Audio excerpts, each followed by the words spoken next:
Drive now.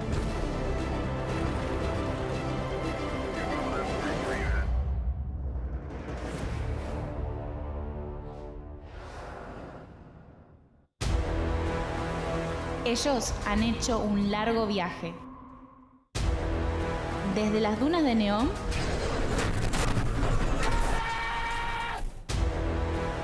las islas incendiadas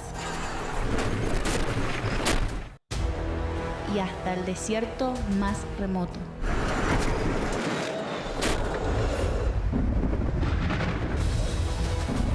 Ahora esperan. La tormenta se va creando. La presión crece. El desafío final es ahora. El momento del ataque ha llegado. Una última chance para la gloria del campeonato. El Energy X Prix está aquí.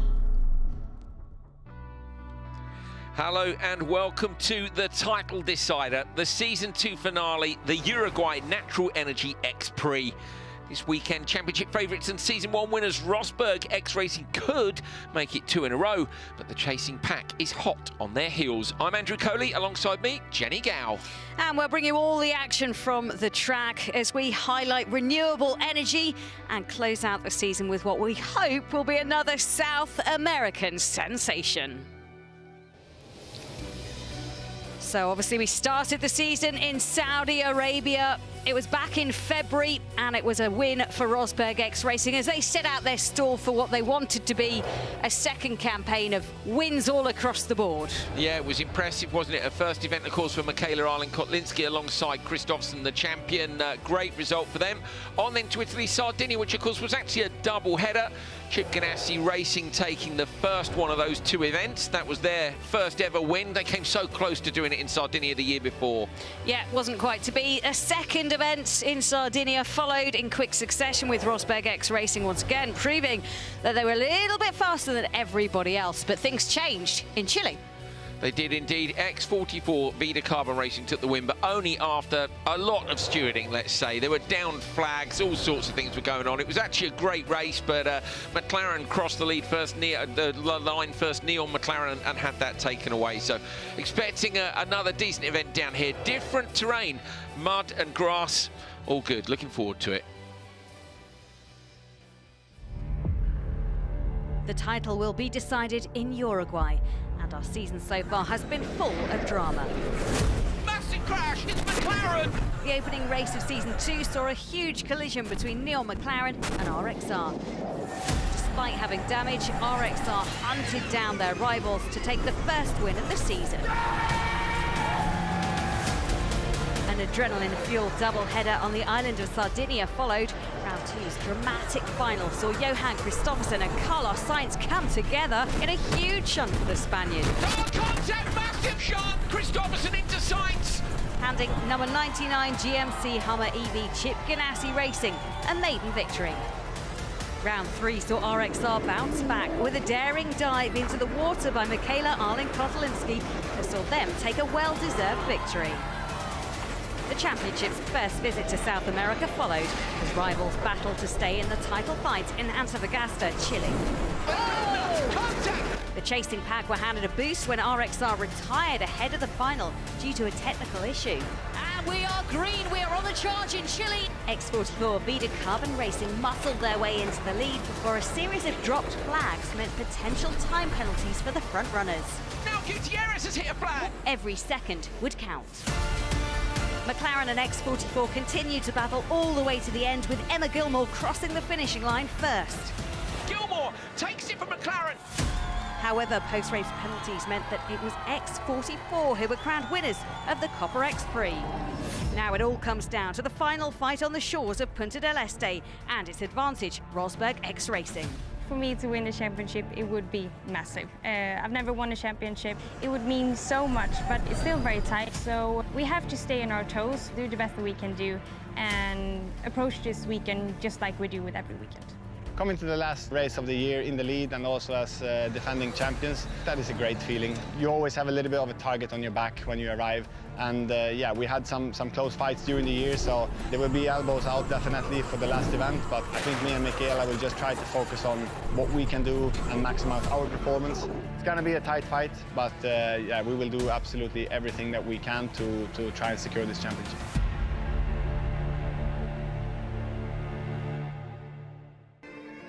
So I think that pretty much sets everything up. It gives you a real idea of what's going on, and look at these championship standings, because as we said, Rosberg X Racing lead the way, a 17-point advantage over X44 Wiedenkarber Racing. Axiona Sainz still in the mix, as is GMC Hummer EV Chip Ganassi Racing. All of those 4 teams battling this weekend, and as you can see, a few driver lineup changes as well. We'll go through all of that when our cars hit the track. Yeah, I think that the key here is 4 teams in the title mix, but 10 teams who could, in theory, take a victory. Since the cars have been updated, and certainly since some of the driver pairings have been mixed up, I just think this is going to be super close. And talking of driver pairings, we caught up with all of the drivers before the event.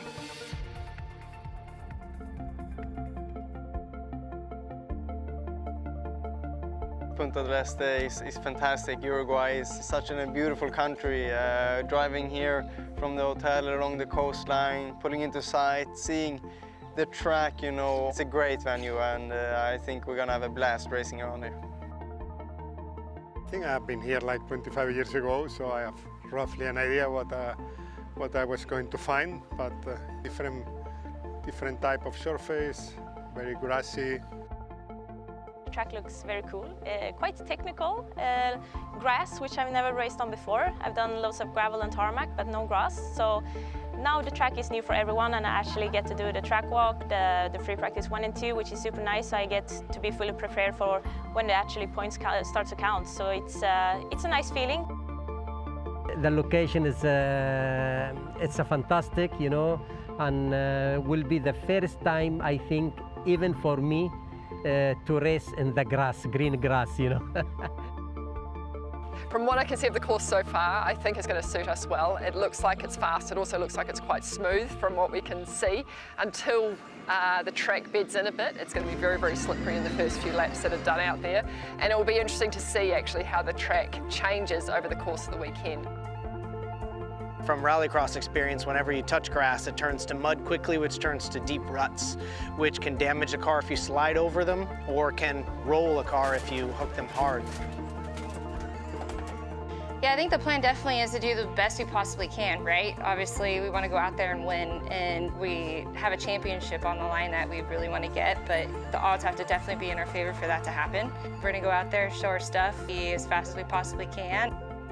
We need to take as much as possible points in this race, and we'll see what happens in the finish. It's a crucial weekend for us. Okay, we are not in the best position to win the championship, but the only thing we can do is to try to win the race and score as many points as possible. We need Rosberg team and X44 team not really performing very well, having some trouble and some issues, and we can win. At the end, of course, if you have a possibility, you will fight for it. Well, you heard the drivers talking about the track already. Here is a little look at it. We've got riverbeds. They were dry. There's been some rain, as the drivers were saying. You actually saw the roll as well for Emma Gilmore. That happened in FP1 yesterday. It literally dug in. She thought she'd lost the car. She lifted off the throttle, was going to get back on the gas. It dug in and rolled over. I think there's plenty of opportunity, Jenny, for a bit of carnage here. Oh yes, that's Extreme E. Does what it says on the tin. The Traction Challenge is back with Continental, and that should be a good challenge for everybody and could be crucial when it comes to the championship fight. Everybody needs to stop RXR getting those bonus 5 points. Yeah, they do indeed. Sinkhole at the end of that. That's kind of like a little dip crest into a right-left, and we've already seen someone with a little issue just after that. You're going to see that in a moment. Lakeside and the elbow, you're going to become a lot more familiar with these various different track features as we get into this session. 3 kilometre long track this time, so it means everybody goes out twice, and both of the laps seem to be coming in at roughly the same time, so no major offset. So we're all set up. Are you ready? Because we certainly are. Let's see what this track here at the Uruguay Natural Energy X Prix will deliver.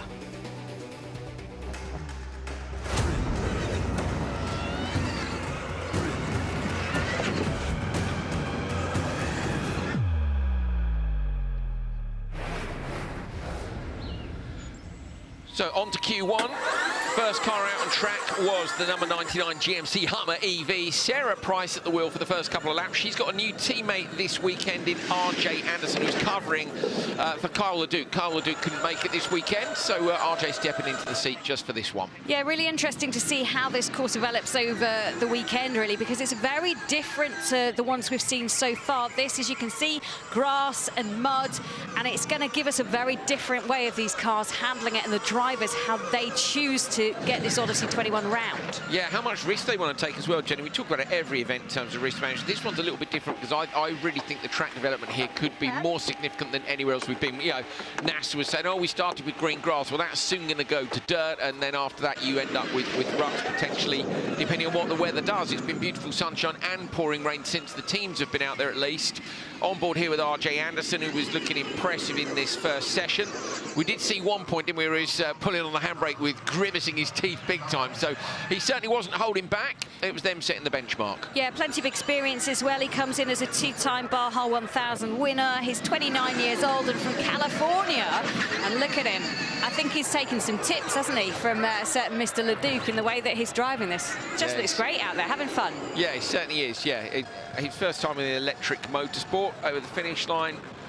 Benchmark set by them was 10:15.242. Next up, Clara Anderson, NASA Alatia's teammate, and Jenny, this time she's getting the full race weekend, because the last time she stepped in for Kleinschmidt, but she missed, of course, the sessions that Kleinschmidt had already done. Yeah, so she's got a full run-up, really, and you heard from her speaking earlier on today that this isn't a familiar territory for her. She's going to have to do some learning, but I think we were speaking about this before we came on air, Andrew, that the teamwork, the union between your two drivers and the rest of the team is going to be absolutely crucial in the success this weekend. I think it's been key all year, hasn't it? We've seen the work that Christophersen's done with both his teammates, and certainly for me, Hansen Munnings is proving to be a really strong partnership this year. Katie Munnings has come on well, and they've been signed up for next year, Jenny, already. We spoke a little bit yesterday in the Shakedown show about how some of the teams don't have their lineups fully sorted yet, and if you're a driver, this is the time to advertise your skills for next year. You know, there's plenty of seats that aren't filled just yet. I was trying to hear what Clara said there to Nasser as he jumped in. Look at the track changing already. It's gone from green to brown grass. You can see dirt in the corners. Look at the distance. It's a little bit wetter at the bottom of the hill, so down there damp mud as well. Worth noting that at that switch then, they actually had a slight issue and got a 5-second penalty added onto their time for that switch bay infringement. Lots of penalties already so far this weekend when we've had the practice sessions. Yeah, I think they were a bit sly, Jenny. They were parked outside their box, and we saw, didn't we, Alatia went 2 seconds quicker than anyone else had gone in the sector leaving the switch zone. We clocked him like, well, that's a bit strange, and then immediately up came the 5-second penalty. So I think they knew what they were doing. Next up, it's JBXE.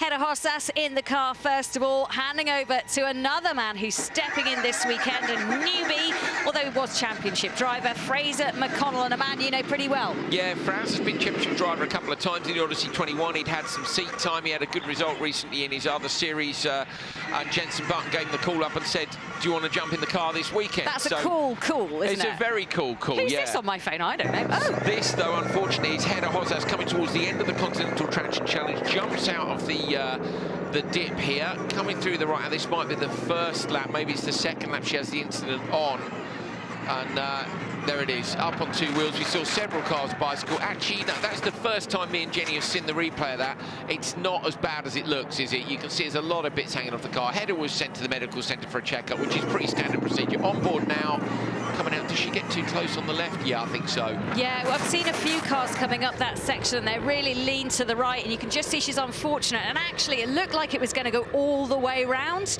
Just didn't flip over enough to land back on its wheels, unfortunately. Yeah, so recovery in place. Yeah, I think she'd have got away with that, wouldn't she? Would have been a drive-on job. No run for Fraser McConnell in this first qualifying session. So well, we're waiting for the cars to come out. Next up will be Rosberg X Racing. But let's introduce you to one of the drivers that I think you should know a little bit more about, because he's a fascinating chap. He'll be driving for Veloce both this week and for next year. It's Kevin Hansen. My name is Kevin Hansen. I'm 24 years old from Sweden, and I drive Extreme E for Veloce Racing. We are the rallycross family. My father is a 14-time European champion, the most successful rallycross driver in the world. So my role model and my idol growing up, for sure. My mom, she's the only female rallycross champion on a European level ever, but unfortunately I never got to see her race. My childhood was very motorsport focused. When I was a kid, I was always traveling with my parents around Europe on rallycross races and living with the team in our team bus from I was just 2 months old until I was 12, 13 years old. Since I was very young, I started go-karts. As soon as I could, I said to my parents one day, can I do rallycross instead? My goal was always to be a European rallycross champion in the top category. In 2014, I became a Red Bull athlete, I became a Porsche driver, and from that point I could just take the next step and the next step. And in 2016, given the opportunity to go in a great car in the European Supercar Championship, I won the first 4 races, and with that secured my biggest dream of my life, to become a European champion, being the youngest to do so ever. I was 18 years old. That was just a huge year for me. To meet my brother, he's 6 years older, and he drives for Andretti United. He helped me so much when I was young. He has been the key part of my junior driver success, I think. Without that help, I couldn't be at the same level, you know, like we see each other as equally good. Maybe I'm a bit better. These last few years that we're both hunting for the same title, and it's gonna be a bit more cold mood sometimes and a bit hard, but in the end of the day we need to race fair, and also we always think of our parents. We want to make them proud on this world stage in front of so many fans and great teams and names, to make them proud and carry our name forward in doing good for both of us. That is always the key. For me, Extreme E is life-changing. It's the first opportunity that I've gotten to really use my platform to speak about climate change and equality. It's just more than racing. It's have a purpose. It's about saving our planet and raising a voice to bring more people aware of what's going on. And that is what I love about this championship. To have 5 podiums is for me a fantastic achievement in such a competitive field. But I don't have the first place trophy yet, and that is something I'm hunting still.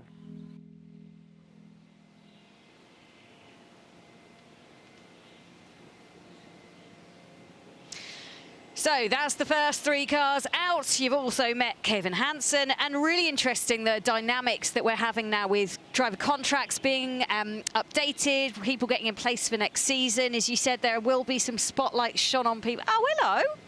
Oh, isn't he or she gorgeous? Yeah, very nice. I like that. Hashtag Extreme E, by the way, if you want to get in touch with us. We always love to hear from you. Get your messages in. Someone can tell us what that bird was, because I don't know. I've no idea, I have to say, Jenny. There is Michaela Arlen-Kotlinski. Now, we've noticed something interesting, Jenny. All of the female drivers are in, 20 seconds from the command centre. All the female drivers are in for the first session. We have seen a mixture of tactics during the course of the previous weekend. If you're new to Extreme E, what you need to know is that the drivers take turns to start the session. So the fact that all the girls are starting this session means that all the boys will be starting the next one, and that it kind of signifies who's going to take the starts, doesn't it, in the race segments of the weekend. There's Sarah Price. Everybody watching on with interest to see what our championship leaders can do. They are off. It's RXR and Arlen-Kotlinski taking to the wheel first. 2 laps for Arlen-Kotlinski into the switch bay down to 30. Then they'll switch over, and Kristoffersen, newly crowned champion for World Rallycross, will take over at the wheel. Yeah, he will. Another title to him. Legend of the sport very much, and a legend of Extreme E, of course, the reigning champion with his new teammate. Arlen-Kotlinski's never won a championship, so this would be huge, and this is a big championship as well. For me at the minute, as a female driver, I think this series has done great things for promoting that side of the sport, and this is really the biggest title you can win in off-road at the minute, I think, in a partnership like this. So should be really keen. They've got to focus, Jenny. Remember last year, and they only, they had to do a job, didn't they, last year? It was Molly Taylor and Johan Kristoffersen, and Molly kind of backed off, didn't she, in Dorset, and it went to the wire. They went in with a big advantage. The advantage isn't as big this time as they thought it was going to be because of that technical problem they had at the last round, so it's very much not over yet. Yeah, 17 points is the difference between them and the next team along, which is the X44 team. So once again, Rosberg versus Hamilton, with Sainz in there as well, and Chip Ganassi Racing. Those are the 4 teams that will look to impress this weekend. And just talking about the Continental Traction Challenge quickly, Andrew. Yeah. We're going to see things develop on this course as we go through the weekend. So people have got to try and get a decent time in early. And remember, it's a combined time with both drivers put together. Yeah, bang on, Jenny, because the way this course will cut up, it's very difficult for us to know. So the drivers were saying last night that the braking zones when the grass was fresh were extremely slippery. As you get through the grass into the dirt, then the grip comes up a bit, but there can come a point where the grip completely goes away. Now, we've seen that other events this year, but we've not seen an event on grass just yet. So it's hard to know how the track will develop, and because of that, I think all the teams will push early in case the pace goes away. A little bit of over-rotation there from Olin Kotelinski, but she's doing a good job trying to just get through to the start of the second lap. She comes through the line, through the first gate, and finish straight. This dip here has been pointed out by a couple of the drivers as being very tricky, not so much off the last corner, but off the start. They're coming over it a little bit more quickly off the start, and you might have seen we were on a very low down camera as Arlen Kotelinski came off the start on her first lap, and the rear of the car kicked in really high. The other thing to watch out for here is the drivers are slowly edging out the track width, so they have to go through each of the waypoints, like this one coming up here, but watch out for them running the car wide onto the grass, which is at the side of the tracks, and just trying to carry a little bit more speed through. And there's the hyperdrive. So, seeing that deployed for the first time on this car, they each have to do it twice, once, so twice in total for each driver has to do it once. I think I made a total mess of that. I think I did well. Oh, super close for Arlen Kotelinski, and that's what we're talking about when we say this is going to go down to the wire. We've already seen Hedda Hosas over, and that will be a big nerve-wracking moment. Big, almost roll for Arlen Kotelinski, up on 2 wheels.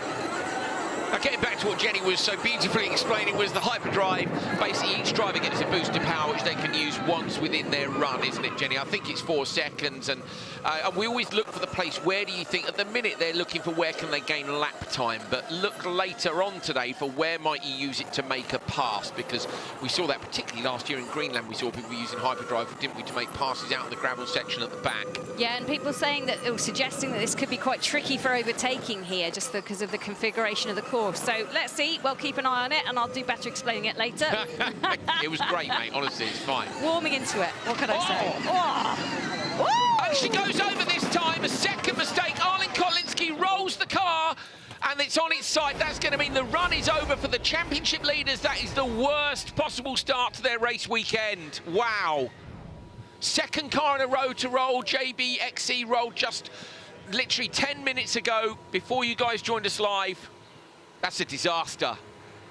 Yeah, the whole team watching on as well, and it just goes to show how it looks innocuous, this track. It looks like you shouldn't be able to do that. You can see there, Kristoffersen clearly disappointed going back to control. He'll want to see what happened because he was already out watching and getting ready to do the switch. So you can just see Arlen Kotelinski trying to get out. These are championship leaders leading by 17 points, and I tell you what, we hope Arlen Kotelinski's all right, but this could be just the break that X44, Axiona Sainz and Chip Ganassi Racing need, and you can see on the small boop, and then plop. Plop. Johan Kristoffersen explaining what happened to Carlos Sainz there. He's saying weight transfer. Are we going to hear from Michaela?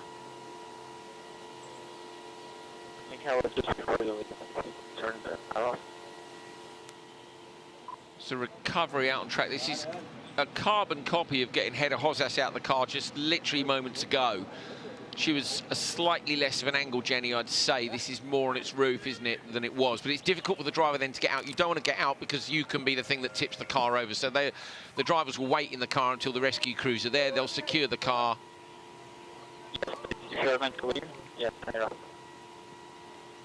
Right, let's go down and hear a little bit more on site.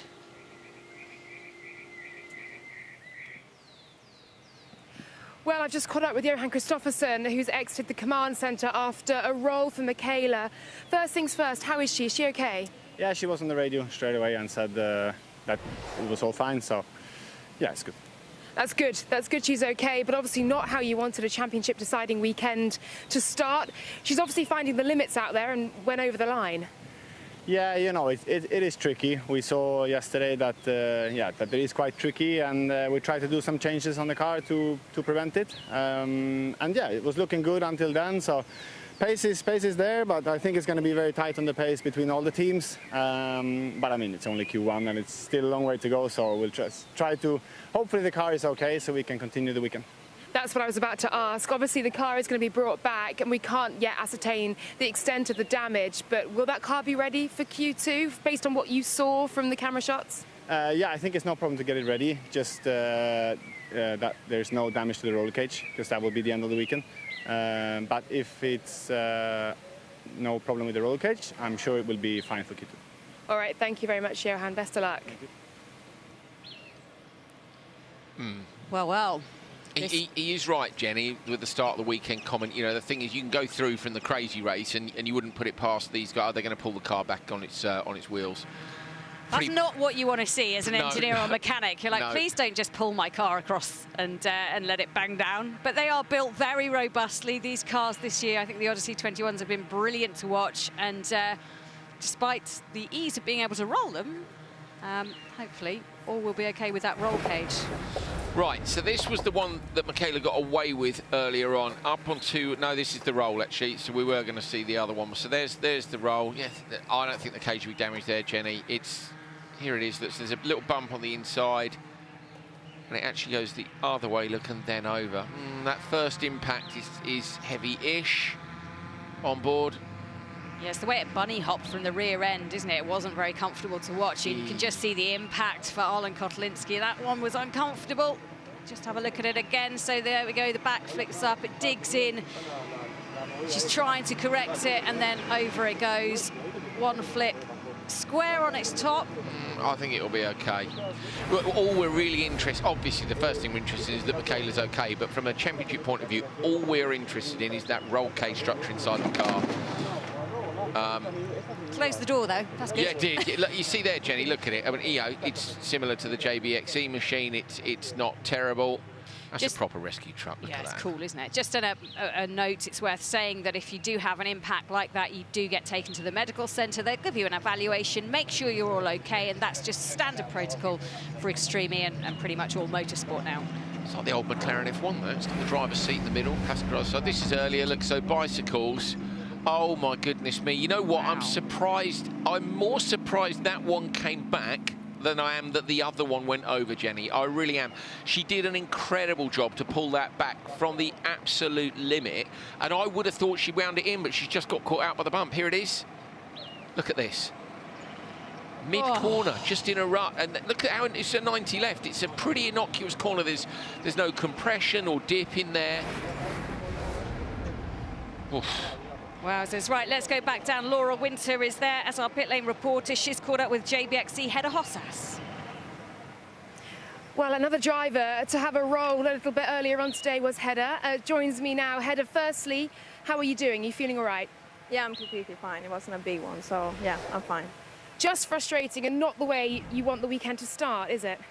No, of course not. I mean, it's the first time for Fraser to get out there as well, and I think it's sad that he didn't get the chance because of me, but yeah, it happens. We have to learn from that. So, yeah, what have you learned from that? And talk us through exactly what happened from the driver's seat. I think just was like a small bump I hit, and then it just started to come on two wheels, and then it was hard to save it when we're going uphill. So yeah, it was hard to save that one, but yeah.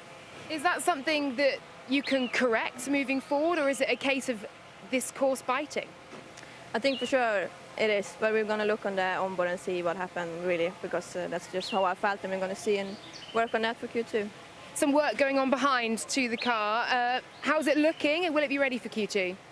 Yeah, it's looking really good. It's just plastic parts, you know, so or bodywork. So yeah, the team is working really hard, so it should be fine for Q2. Great stuff. Don't beat yourself up. I'm glad you're all right. Well done. Good luck for Q2. And you can see the bodywork just behind as well. just cosmetic, I suppose. So that's not too bad. They'll fix that car, but certainly good to hear that head of Hossas is feeling okay. Oh, they've got the music going. I didn't know if they were into Christmas music yet, but not. Disappointing from after something a little bit more hardcore, aren't they? JBXT team have let me down here. But there we go. For wrenching. So tell me, when it comes to a car, you heard a header saying that she tried to save it. Yeah. How do you save a car when it's up on two wheels like this? Well, let's look at headers. So header comes out of the first dip here. She comes through the right-hander. Now, if you watch, she comes through this next dip, this left-hander, and she actually comes up too close to the left-hand side. Watch for the bump. There it is. Bicycles. Now, you can see her steering is facing off to the left, and she actually needed it facing off to the right. So she needs to try and pull that car back down. So here she is. Look, she's got left lock on, clips the bump, turn right now and gun it, and you try and pull it down. But to be fair to her, that happened so quickly, I don't think she'd have got it back. And when we were looking at the moments earlier for Arlen Kotlinski, you saw her pull it back from the first one by turning the steering the opposite way to the roll and try and get on the throttle and pull the car back down. Here it is, look, two wheels up. She needs to turn right now, but it's too late. It's gone over already. That was pretty much instantaneous. Now, the Arlen Kotlinski one that she saved, as I said, I don't know if we can see that again or not, but when she saved it, she pointed the steering the other way and pulled the car hard back down. Yeah. But yeah, really didn't get away with it the second time. Yeah. I think she, as you said, incredible to get away with it the first time. The car was well up on its two wheels, as you say, and you think that gravity would have taken it one way or another. But there we go. Right, work going on, as you can see. Suspension, dampeners, all of it. Having a look at it, checking to make sure all of the arms are fine and that there's no cracks there, no hairline fractures. But all looks pretty good for them at the moment to get this recovered in time for qualifying 2.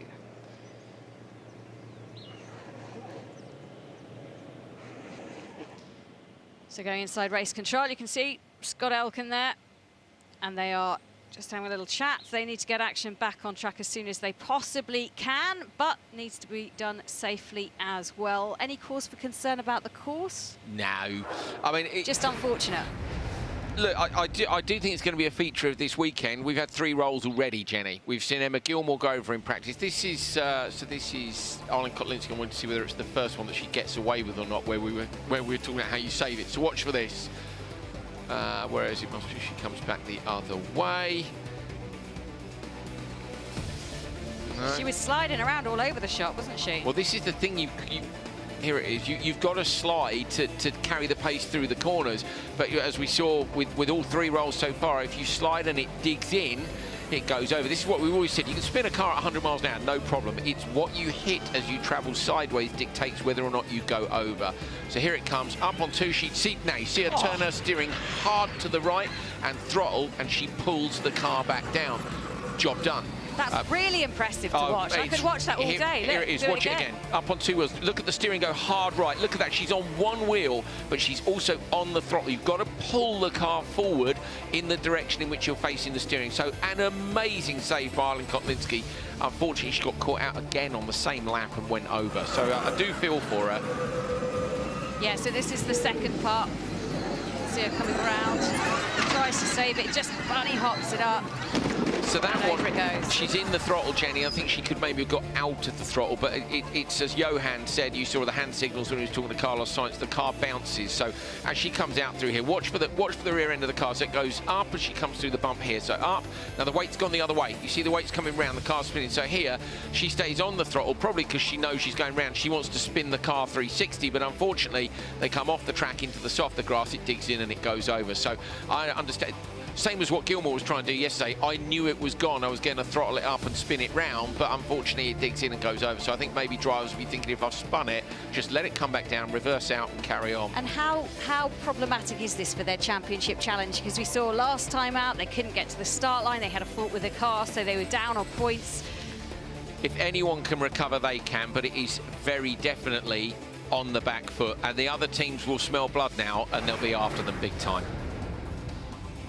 Well, you can see an unceremonious return to the paddock for Rosberg X Racing as our little feathered friends fly around the course and get out of the way at the appropriate time. So just to go over that points-wise, 83 points to RXR, 66 X44. Sainz have 60 points and Chip Ganassi Racing 55, spread out with 28 points between them. Should be good.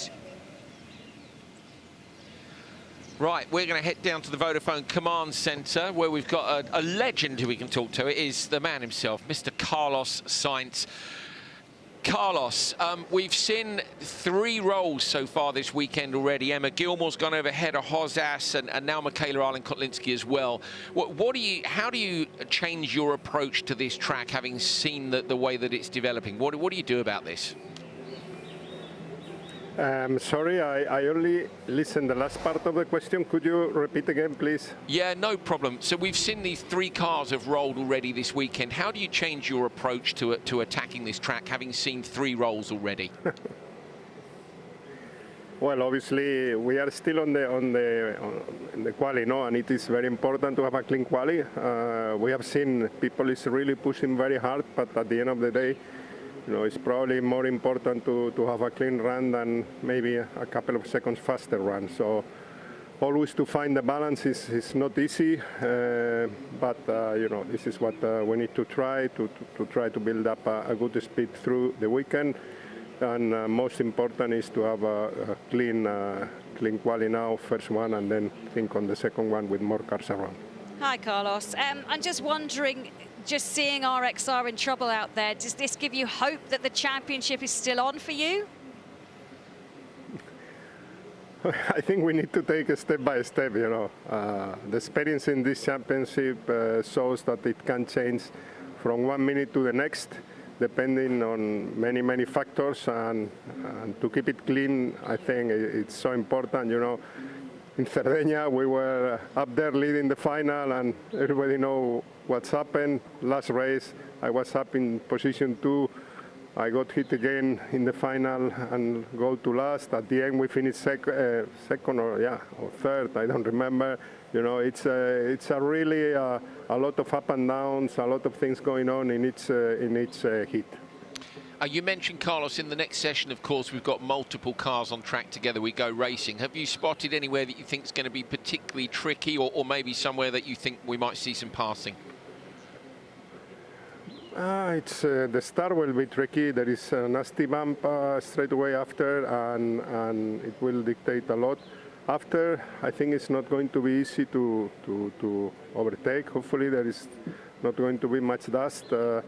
But you know, the track is quite open, and it is possible different lines, but I don't think it will be very easy to overtake. Quite a few driver changes this weekend. Of course, you staying stable with Laia, who's already in the car. We're seeing pictures of her. How much confidence does that build when you know that other teams have had quite significant changes? Yes, driver change is an important issue, especially for Laia and myself. You know, we are big, we are probably heavier and bigger than other people in the championship. It is not easy for us to come in and out, and it has been a part that we have been working hard to get it right, to be on the limit, on the time limit. So everything needs to go well. I think it's better to stay calm. As I said, maybe don't try to make the super quickly change, but make every step correct, and probably like that is safer than trying to rush a little bit too much. So last question, Carlos. Can you give us any clues on the grid? You mentioned that bump off the start line. Have you spotted a grid position that you'd really like to be in, or are they all looking pretty equal? Well, let's keep it for when we need to choose it. I think most important thing at the moment is get worried about the next quali, then the second quali, and then we can start to think about positions and all that. Obviously, the second quali will be with 5 cars, so it's already important, and you need to see also what for tomorrow, what is the best place to be. All right, thanks so much for your time. We wish you and Laia the best of luck in your championship hunt this weekend. Go for it, all right? Thank you very much. Thanks so much. Bye-bye. So down in the Vodafone Business Command Centre, Carlos Sainz, El Matador, speaking to us and not wanting to give anything away. I knew he wouldn't, but you have to ask, don't you? Just in case. I liked the smile as he heard the question. You just knew straight away, didn't you? You're not going to tell us, are you? But that's good. But that does tell me, Jenny, exactly what we were thinking. You know, a bunch of people have said to us about how that bump is tricky in the run up to the first corner. So yeah, Carlos Sainz in FP2. He looks on it again. Looks like he's really come here with the desire to go out there and set some blistering pace. We've seen such good form from this team. Axiona Sainz, 23 points behind RXR. It's not impossible. They've got to try and get the Continental Traction Challenge, I think. But looking at them in action, could happen. Yeah, I mean, we know, don't we, already that RXR and JBXC haven't even scored in the Continental Traction Challenge because neither of them made it round. Actually, Arlen Kotlinski, did Arlen Kotlinski make it to... Yeah, she made it to Sector 4 according to the timing screen. So she could potentially have got in a Continental Traction Challenge run there. But no, but of course, Johan hasn't yet. I mean, he's got the next session to do it in. But I do wonder, Jenny, you heard Carlos say, look, you've just got to get a sensible first session in now.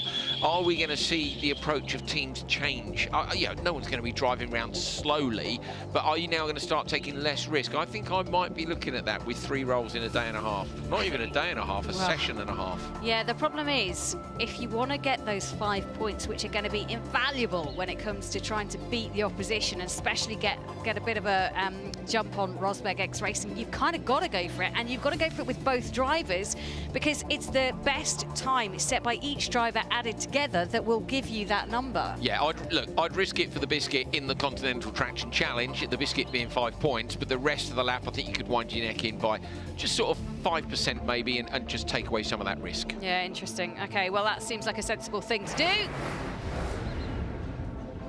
Getting ready for the next run.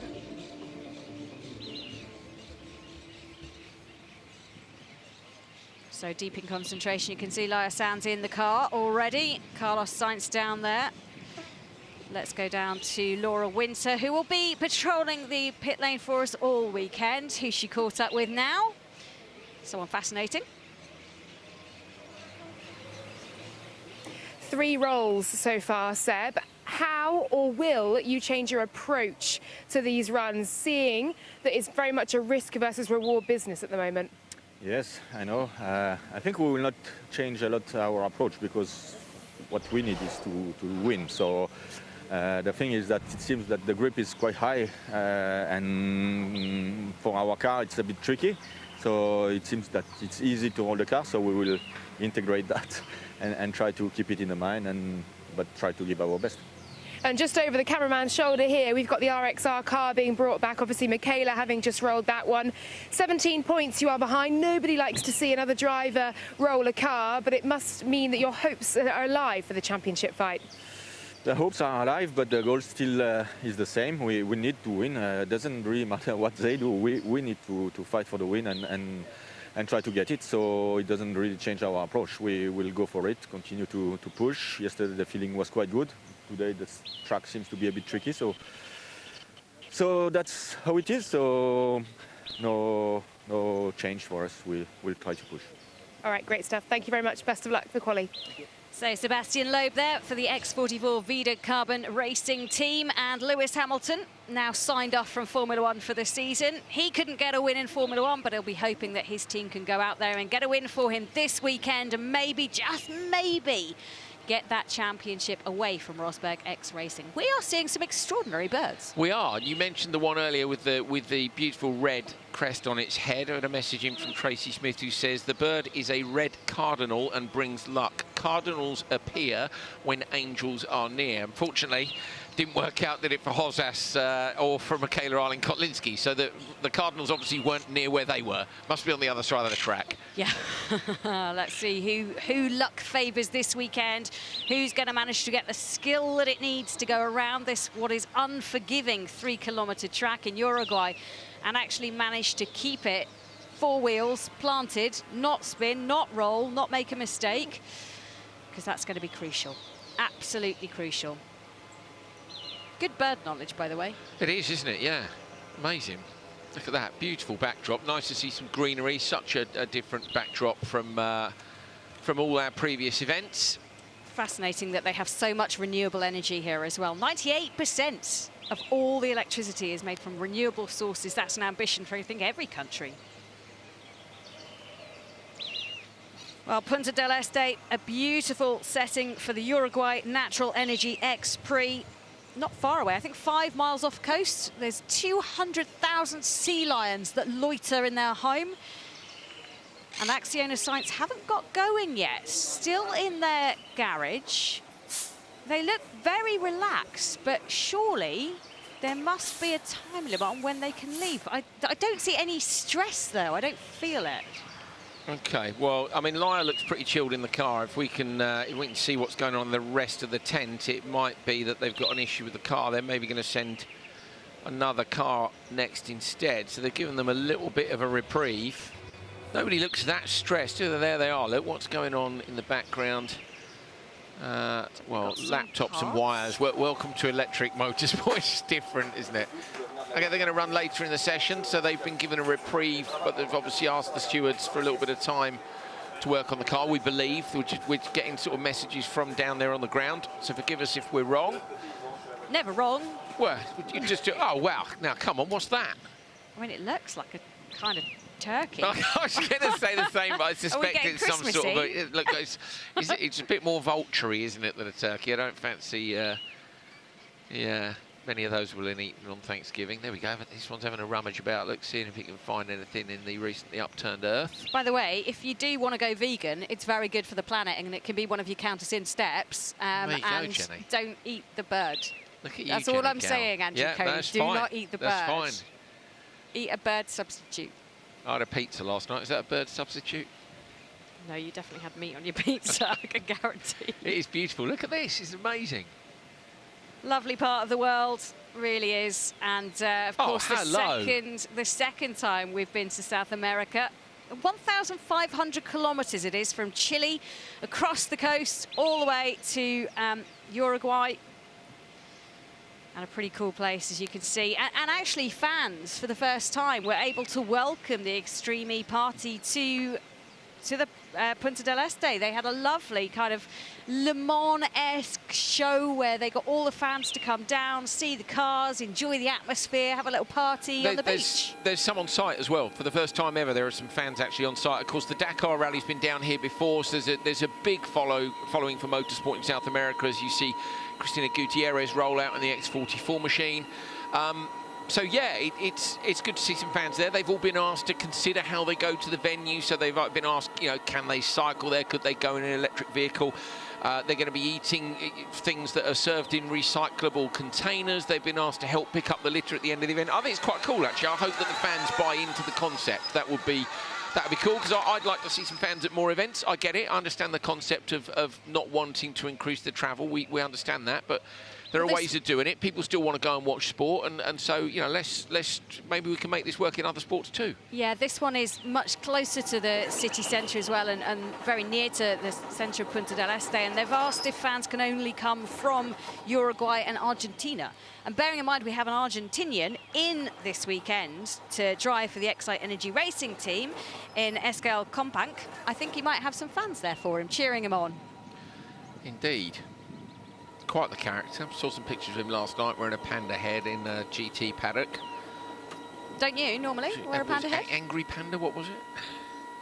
I think it was okay, everybody, 2 minutes. 2 minutes. 2 minutes. Scott Elkins. Right, we're going to get ourselves back underway. We've had 2 recoveries in a row. If you just joined us, Header Hosas rolled for JBXC, and then unfortunately, championship leaders, championship favourites, Michaela Arlen-Kotlinski rolled the Rosberg X Racing machine before Kristoffersson managed to get out there. So Kristoffersson misses his run in Q1. Fraser McConnell misses his run in Q1. We had a roll yesterday for Neil McLaren Extreme E. That was Emma Gilmore, and that was another really innocuous little moment.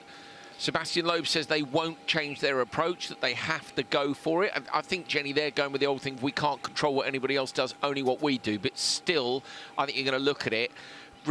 So Arlen Kotlinski and Hosas's rolls have been after deep compressions when the rear end of the car has been fired out. It was 2 places where you lift by 5%, solve the problem. So I think you could just approach those 2 sections of the track. Gilmore's roll's probably the weirdest one of them all.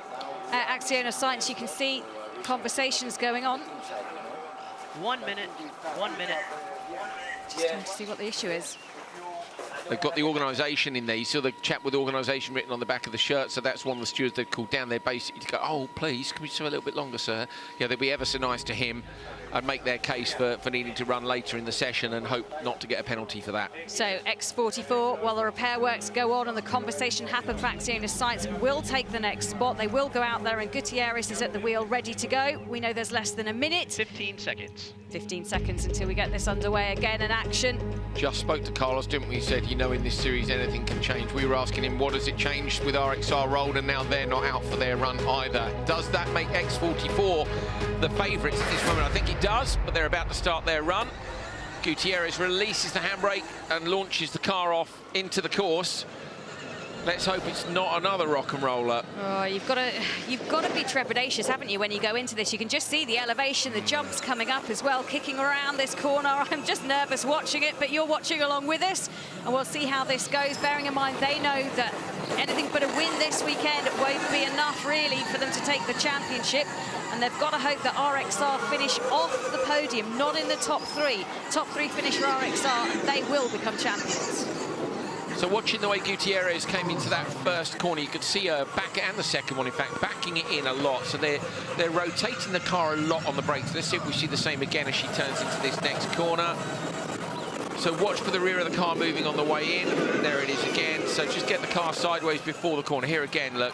Not seeing it so much in the slow stuff, up on two wheels, Jenny. So that it's really marginal at the minute, this course. Now, this is at the first of those big crest dips. We saw the one off the start finish, that's with a straight. Out of the end of it, keep the car straight. Nicely done. This next one's where Arlen Kotlinski rolled. So watch for this, come through the dip. Round to the left. No, sorry, this is where Hosas rolled. I just wonder how much there is that you can do with the setup of the car to just dampen it down a little bit and make it not so lively. Yeah, I mean, in theory, you could make it safe for those two spots on the track, but then you're making it safe for, say, 2% of the track. Does that compromise you for 98% of your lap time? So I think you'll look at what makes you the best lap time around the rest of the course and adjust your driving style for the points where you perceive there to be more risk. But we've already seen her on two wheels in a pretty standard corner, so you just got to be on top of it. Yeah, Gutierrez out there and giving us some well. She's fastest at the moment, as you can see. That number down at the bottom showing that she is the number to beat right now. Although we've had limited running, only two cars managing to set a finalised time so far. Lots of concentration required as they get to grips. Still learning this crack course as well. 3 kilometres round. They do 2 laps of it. So that's the first lap completed safely for Gutierrez. Round she goes to the start straight again with this bump and the riverbed that awaits her. She comes up from that and then courses round to the right. Another long stretch before the left-hander where there are 5 cars racing later on today. This is going to be fairly feisty. So I've been looking at the splits. We've got a big timing screen here which shows us what the ideal sector times are. At the minute, Nasser Al-Attiyah has Sector 1 and Sector 4. Now, actually, his Sector 1 time was set after a switch zone infringement. And we thought potentially there was an advantage there, but looking at it, Jenny, maybe not. So he went some 2 seconds quicker than RJ Anderson had gone in the Hummer in his Cooper XE on that first sector. So he holds Sector 1 and 4, but actually it is RJ Anderson who holds Sector 2 and 3. I was actually trying to figure out who ANR was, but of course that's our driver abbreviation on the screen. That's because we've got another Anderson so it was complicated. 2 Andersons this weekend. Yeah, I'm just going to go RJ for the whole thing. If our timely screens could show that reflected, that would be really helpful as well. So let's have a look at this. Gutierrez coming around, going wide to the right, out of the Continental Traction Challenge zone. And she's doing really well out there, showing some really good pace, taking some interesting lines, just widening out the course, if you heard Andrew saying earlier on, just trying to flatten out, and the corners, and oh no, another roll! Third one, that's huge. A big one. That's a much harder roll. That's front end roll as well. That is going to be a little painful, I'm afraid, for Gutierrez. She's trying to restart it though. Look, the water's just splurging out of it there. Fluid to the left-hand side of your shot, you can see coming out. She is made of stern stuff, isn't she? Just wanting to get going again. Don't forget, she finished a stage of an endurance rally last year with effectively a broken back. She's made out of rock, this girl. She's a weapon. but she's broken the front right corner of the car. The second impact there was big. That's the third roll in a row. This is the most dramatic session we've ever seen in Extreme E. Wow, watching on very uncomfortably. And you can see just into the Vodafone Business Command Centre. I think that was Sebastian Loeb going in. Of course, he was due to take over from Gutierrez. That was a big impact there. You can see he's just got into the centre. He's just probably going to have a look back at what's happened. Exactly, get a bit more information. I just wonder if they're going to have a chat.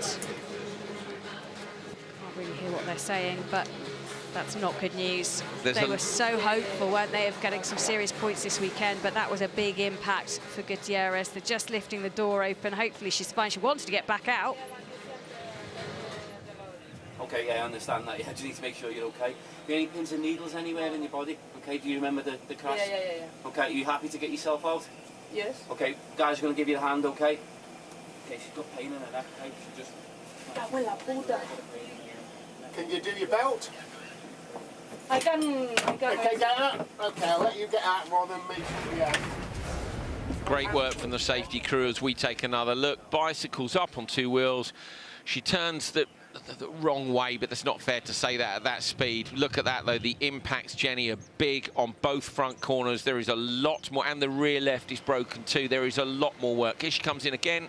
Yeah, it's a cartwheel, isn't it? Really, she gets the motion going, and it's front to back, and this is a big impact for the car and for Gutierrez. She bounces, so she's turning the steering because the car's running offline, so she turns to the right because she wants to pull the car back online. You know, she's still in driver mode at that point. She's thinking it's going to come down from two wheels, so she's trying to adjust the line mid-corner. Look at the dirt fall out of the roof scoop there as the car goes up on its nose. I mean, 10 out of 10 if you're into gymnastics. It was beautiful, but not exactly what you want out of your car, and we just hope that they can get it fixed in time. They're going to have to do a lot of work to that car to get it ready to go, and this was the reaction of the team once they'd seen the impact. You could just see how much it's hurt them, how painful that would have been to watch as well, and how much damage they're going to have to get sorted. I wonder if they could see that, Jenny, from the switch zone, because she was in, what sector? Yeah, she was in sector 4. No. 3. Sector 3, maybe. It's hard to tell, isn't it? If not, they were looking at the big screens, which would be opposite that area. Yeah, she'll go back to the medical centre. You heard her saying that she felt maybe that she had a little neck pain.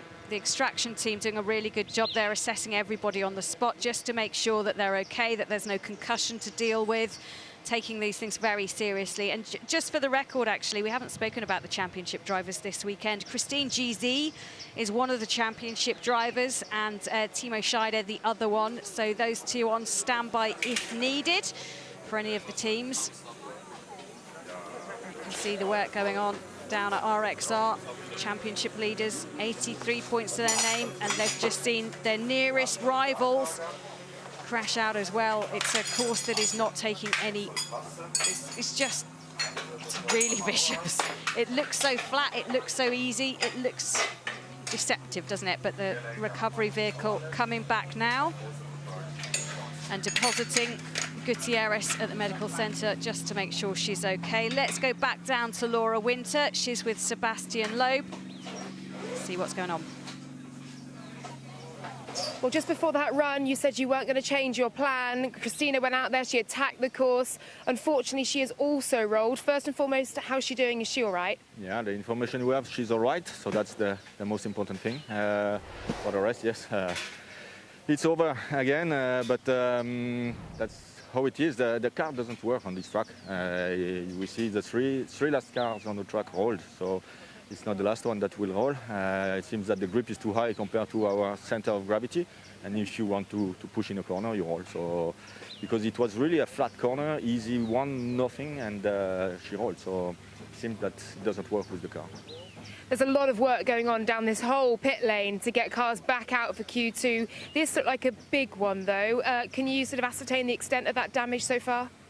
No idea. I saw it from far. I have no idea. I saw the car like jumping around, so could be some damages. We will see that. Hopefully out. Okay. Yeah, hopefully out in Q2, though.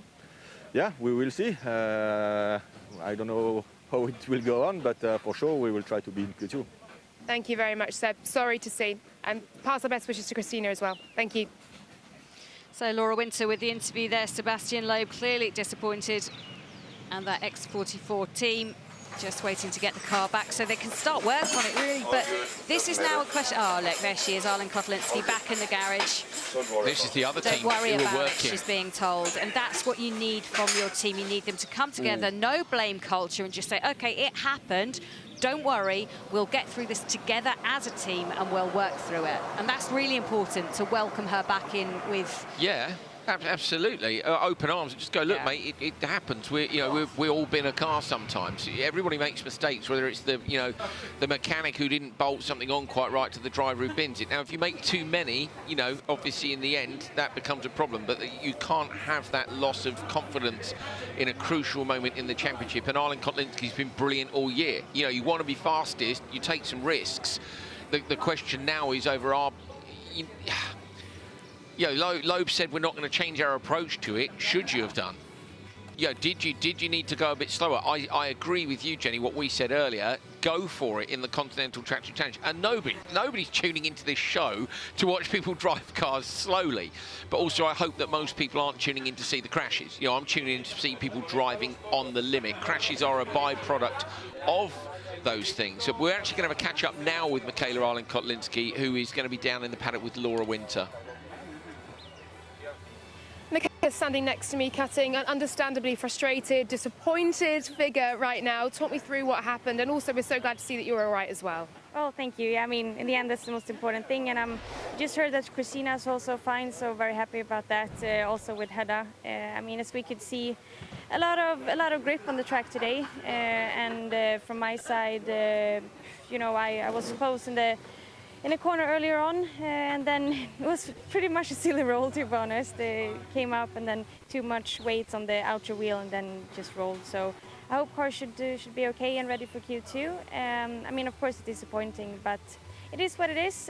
Timing-wise, we were quite okay, so we'll take the good parts with us. We'll do some changes for Q2 and work from there. 3 rolls we've seen in this session. Emma Gilmore, of course, rolling yesterday in free practice as well. Is there a common reason for this? I don't think I can comment on that now. We need to look at that and figure out, I mean, for all of us, the teams, the cars and organization, understand why. Will you change the approach for Q2? Obviously, we've got side-by-side racing.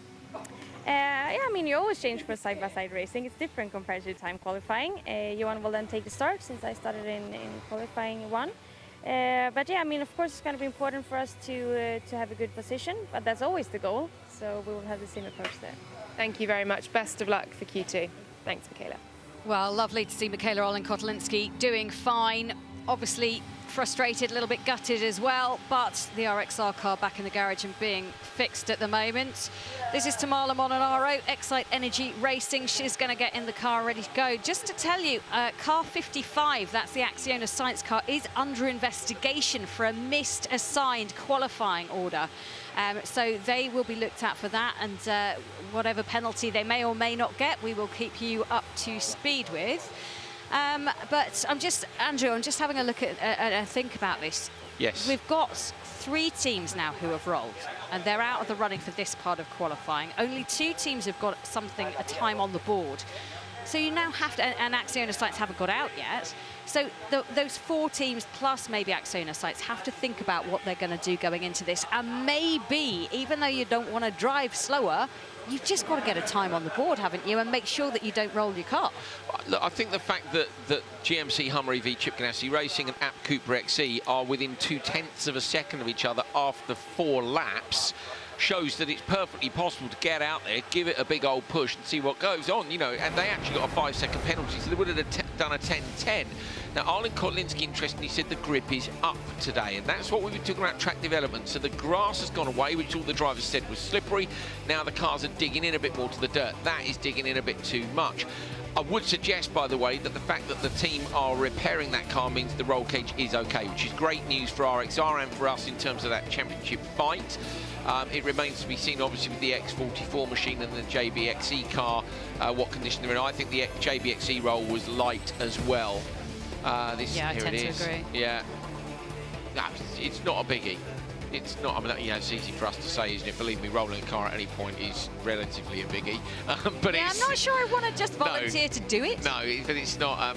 here we are on board. There's the kick. Look, boom, up it comes. You've got to avoid that. Don't go so close to that left-hand side where that little bump is that just launches the cars.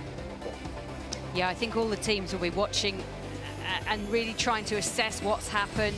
They'll look at the replays and they'll try, as you say, to not make or not take the same route so that they don't end up in this. But this is Gutierrez as she comes along. It's a spectacular crash, I have to say. But look, it just digs into the right and then she goes over, cartwheels across twice, lands, tries to restart it. I mean, kudos to you to try, but it wasn't going to go. Broken suspension. You can see rear left, problematic. Speed's much higher here, Jenny. Not in slow motion, but it's a much faster corner. You can see from the steering angle, she's only, you know, it's a not a flat right, but it's not far off being a full throttle right-hand corner. So obviously, when it does dig in, there's a lot more energy in the car. Yeah, I mean, the rear right corner is the only corner of that car that looks like it's intact, and that'll want a good check-up as well. So there's 3 corners off the X44 machine. On board, look at the speed. Look at how quickly we're going here. Look, it's just a slight right kink, look. 2 minutes, 2 minutes. And then, boom, in, over, and now you're getting launched. Sky, ground, sky, ground.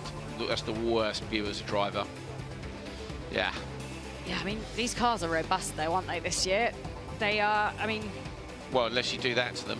Yeah. Look, we say it a million times, you can replace a car, the driver's the most important thing, and I think what was key here is that the safety cell that Spark have built is great. So we've, you know, touch wood, all these drivers are having a check-up, but they've all come out of it relatively unscathed, considering the size of the crashes, and that's the most important thing. We can knock 4 corners off the car, that's fine. The mechanics will do their best to get it back out, so... Right, let's go down to the paddock. Molly Taylor is back. We're delighted. Well, Molly, we've seen 3 big rolls so far this morning. As a driver waiting to get in the car and get out there and do your qualifying run, how does that make you feel? How are the nerves right now? I mean, it looks like it's been pretty wild out there, but, you know, we just have to drive to what we see when we get there. It's, you know, it's very hard to predict, you know, from looking at the TV what it's like, you know, when you arrive to the corner. So, yeah, our mission, our goal is the same. We know what we've got to do, and, yeah, obviously we've got to be aware of, we know that there's track evolution, and then we just see what it's like when we get there. All right, thank you, Molly. I'll let you go. Good luck. Well, really good to see Molly Taylor back. 30 seconds until our next car heads out on track. It's the Excite Energy Racing team. Tamara Morinaro taking to the track first, and I wonder how she's feeling on the start line. I don't think anybody on the start line is feeling absolutely awesome right now. You've got to feel a little bit as well for her teammate Ezequiel Perez-Companc, who's waiting in the Vodafone Business Command Centre for his run. And yeah, he's new to the off-road scene. He's a decent GT driver, and he's got a family history in off-road motorsport, but he's about to be heading out for his first competitive action, having seen 3 cars in a row roll. We desperately hoping, of course, that he does actually get to go out. Here's the first of those big bump dips. Look at the way the cars get launched. Where you are across that is going to make a massive difference come the racing portion this afternoon, how you go through that dip. I think people might back out of their position, Jenny, to go somewhere safe. So if you've lost the start... Have you been watching Extreme E for 2 seasons? Yeah, there is that. I mean, maybe... It's not a trait, is it, that they're good at? Just go. Just send it and see. I like that. Just send it and see. Tamara Morinaro, though, she's been really impressive since her debut. New teammate, she's now the team lead, really, in essence, and she's going to go out there and give it everything. But, you know, a hyperdrive enabled, good use of it there, and you can just see Ezequiel getting ready to go out, just strapping himself up in the Vodafone Business Command Centre. And I'm sure there's a touch of nerves, and it's interesting how each driver deals with those nerves. It is indeed. He'll be used to the nerves from a race point of view. He'll also be used, of course, to driver changes from GT racing. So there are certain aspects here that he'll already be across. But you know, driving in the loose surfaces like this, maybe not so much. Trying to see where they finished their previous sessions. Yeah, they got some penalties, picked some up, and a lot of the teams have picked up penalties along the way. So in the first session, they actually ended up finishing third? Yeah. They didn't pick up a penalty, I apologise. Exactly, but nearly everybody else did. So that maybe wasn't the greatest marker, was it? They picked up a penalty in the second run, that's what I was thinking. They were plus 30 seconds in the second run. and that put them 10th. So a third and a 10th, but one, yeah, as you say, Jenny, a penalty for them in one and penalties for everyone else in the other. It's hard to tell really where they were, isn't it? It was almost all the back kicked up nastily then, but she managed to recover that. It was almost as if they were trying to bluff us by not giving us a clean time. The over rotation as she goes through, front revving up. Is she managing to say she's managed to get that back down again? But you could see it wanted to go. She's fighting it out there. Yeah, up on two wheels just a little bit. Look, that's not that unusual, but it's managing it, isn't it, and making sure it doesn't go too far. So coming down here into the left-hander, which marks, I suppose you want to call that turn one. No, it's really turn zero, isn't it? Because this is turn one coming up. So through the bump dip off the start line, and this is your turn one on the lap. So brake light coming on, be left foot braking, right foot on the throttle just to balance the car in each of the corners. This is tense times. Ezekiel will be watching this and thinking, okay, I'm looking, I'm understanding. I know what I've got to do and get out there, but my word, a baptism of fire. This is the first time you've really gone off-roading in your career. We like to drop people in at the deep end. Yeah. And it's great that we've got all this fresh talent coming through, and it can introduce you to new drivers across the course of the weekend, and some really exciting talent coming through to Extreme E as we close out the season in some style in South America, it has to be said. It's been a complicated session again, just up a little bit on that front left, but managing to control it, taking a wide line through 10, not getting too close to that flag, don't get bitten. I think we're going to see people taking alternate lines, Jenny, definitely, even in the faster stuff. I did see somebody earlier on completely avoid the inside line, but watching it, I think they just went in a little bit too hot. There's a big difference, yeah, between running wide because you've gone in too hot and choosing to run wide and not be in those ruts. But at the minute, of course, they're chasing lap time because this is the qualifying portion of the event where the cars are going one at a time. 9.46 seconds down, but, you know, when 3 cars in front of you have rolled and 1 car behind you, Axiona Sainz, is still a question mark over whether or not they're going to run. Why not wind it in? And now, look, actually only 5 seconds off, so a couple of seconds back at this point. Yeah, just trying to control this car. It's lively out there in the Odyssey 21. Round that corner. Oh, lovely bit of action there, drifting around it as they come through towards the final part of this, the switch awaiting. Let's see if we can actually get a car back there. And there you can see Ezekiel just waiting to get in. Slow the car right down, 30 kilometers an hour. And let's see how clean they can keep this switch. We know it's an important factor. So that gap was up at +9 just a few sectors ago, a few flags ago, and then came down to +5 at the point where everybody else had rolled. So the comparisons up to that point were, you know, to previous cars, and now suddenly only 5 seconds off. Yeah, you're looking at it and going, okay, maybe this is the right level of risk. Before it was 9 seconds off. Does that mean everybody else was pushing too hard? And actually Molinaro's judged it really well. We'll find out. They're currently sitting in P3. Yeah, this is a huge challenge now because you've got to get in that car. The switch zone is always a little bit tricky to do, and Tamala Molinaro is going to just try and help out in there and do all she can just to attach that seatbelt and make sure that he's comfortable in there. And then you've got to remember your processes, much like any driver getting into a new car. You've got a steering wheel, you've got to try and learn. They're just having a trouble getting him actually into that, but the door's closed. Mechanic helping out. They've got to get both people out of the zone before we can put the car into drive. You see lots of angry-looking pandas in there. That's because Mad Panda Motorsport is Ezekiel's team in GT racing. Now heads out. Quick radio check there. That was not your ideal driver change, was it, Jenny? That's heading out in a panic. A little bit clunky. Down. Yeah. But I tell you what, they're doing the right thing. They're just talking, do a radio check, just calm yourself down, make sure the processes are in place, and then when you can accelerate through the switch zone, you're ready to go. But this is a big test for Ezekiel. Let's see what he can do, because Tamara's done a great job out there. Watching that gap at the bottom, 5.66 to see what it was. No, okay, they didn't lose any time. So if they lost any time, you'd see that in the split at the bottom of the screen. Yeah, a second, you can't tell whether that's on the brakes or the exit. So no drama there. Or less drama, certainly, than it looked from the outside. mean, these drivers have been able to go out, they've done a shakedown, they've managed to walk the track as well, which gives them a real clue as to the bits that are going to be a proper challenge that they need to address carefully. And he's had the opportunity to watch everybody else out there and try and learn from those drivers that have gone round and maybe succeeded or gone round and failed. Using all the track width, which we'd expect from someone with a racing pedigree. The track walk's an interesting one, Jenny, isn't it? Because the track changes so much. You'd actually like to do a walk before each session, and that's not going to happen because it's a long old course at 3 kilometres, and there are cars on it most of the day. So, yeah, your track walk works. And then, as you say, learning from other drivers, seeing 3 people rolls, got to knock your confidence. But at the minute, the splits are good.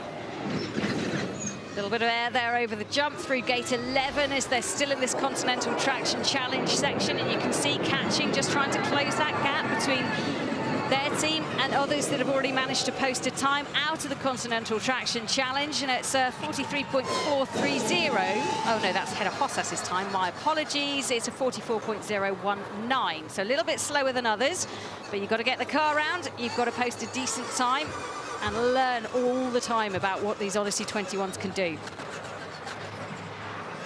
I'm interested to know, what's fired Ezekiel up to come and do this. I'm pleased as well. I think sometimes drivers watch other series and think it looks like fun. And there's absolutely nothing wrong with going and having some fun. You know, he's a GT driver with his own team. He's able to maybe pick what program he wants to do, and he's decided he wants to come and do the final round of this. Good for him. Jumps are fun, Jenny. You know, this is the thing. I've been a big advocate of jumps for a long time. There aren't enough in most motorsports. F1. You cannot be jumping. You can't even run a curve. I know. Without half the floor falling off and your aero being slightly compromised. You can see the attraction, can't you? You can see the attraction to come and do something that's a little bit more fun, a little bit looser. And I think he's doing a good job. Yeah, first run out there, you can see still trying to catch. 3rd place at the moment. But then again, we've not had a huge number of teams managing to set that time. So establishing a time out there for qualifying 1 before we go 5 cars wide for qualifying 2. Really, really now valuable. Almost more valuable than getting a really fast time out there. So the Anoa Hyperdrive deployed. Using that straight line speed on a nice flat section where you can really benefit from those additional 4 seconds. Yeah, I think it's a similar part of the track we saw earlier on, isn't it? Yeah, I think that's where it's going to be used, and they're going to come down. I'm surprised no one's using it in the Continental Traction Challenge, but it might just be that there's nowhere that you can really benefit for it. We didn't get to see Loeb, because Loeb normally does something a little bit different than everyone copies it, but he's not got out in the car yet, so we haven't been able to do that. Continental Tyres doing a great job on another new surface. Interesting, was it Nasser Al-Attiyah has done the Dakar how many times? Said he's never driven on grass before, so good grip from them in these changing conditions. The Traction Challenge named after the sole supplier of tyres to Extreme E. Tyres made from recycled bottles, I think, are involved in it, aren't there? And there's husks of... dandelion husks as well. Actually, crazy technology, it really is. A colleague of mine's out there and was surprised at how light they are to lift up. Really? She said either they're light or I've grown muscles where I didn't think I had them, which I loved. Coming round towards the final section then of this track into Sector 4. Compank, I think, doing a decent time. What was it, about 5 seconds down, wasn't it, from Molinaro? So potentially 5 seconds a lap to find, but I don't think that's bad at all. Over the finish line, they're going to go P3. Okay, start line, 1 minute. And that's the first of the last 4 cars to finish, so they won't be disappointed with that. You know, that's going to see that, well, the absolute worst they're going to be is P7, isn't it, if all the 4 remaining cars beat them. Worth pointing out, Genesis Andretti United, who run 9th in this session, was super quick in both the practice sessions yesterday. Just look at the gap, by the way, separating those top 2, just 0.21 seconds, 2/10 separating those 2 teams, the GMC Hummer EV Chip Ganassi team and Apt Cupra XE. And you can hear we're quickening things up. Scott Elkins on the radio there saying 30 seconds to the Veloce team and an all-new lineup this weekend. Molly Taylor in the car. Current champion, let's not forget that. She is reigning champion as female driver. She was partner with Johan Kristoffersson, and at the end of the season, The team let her go in favour of Michaela Arlen-Kotlinski, and now she's back. So she stood in once earlier this year at JBXC. She's now been signed on a definitely this year and next year contract with Veloce alongside Kevin Hansen. I think that's a great driver pairing choice from them. But she's got a lot to learn. I had a chat with her overnight, Jenny, and basically saying the car, of course, is so completely different from the last time she drove it. She's just got to get her head around it again. But we know how good she was from last year, so well within her talent.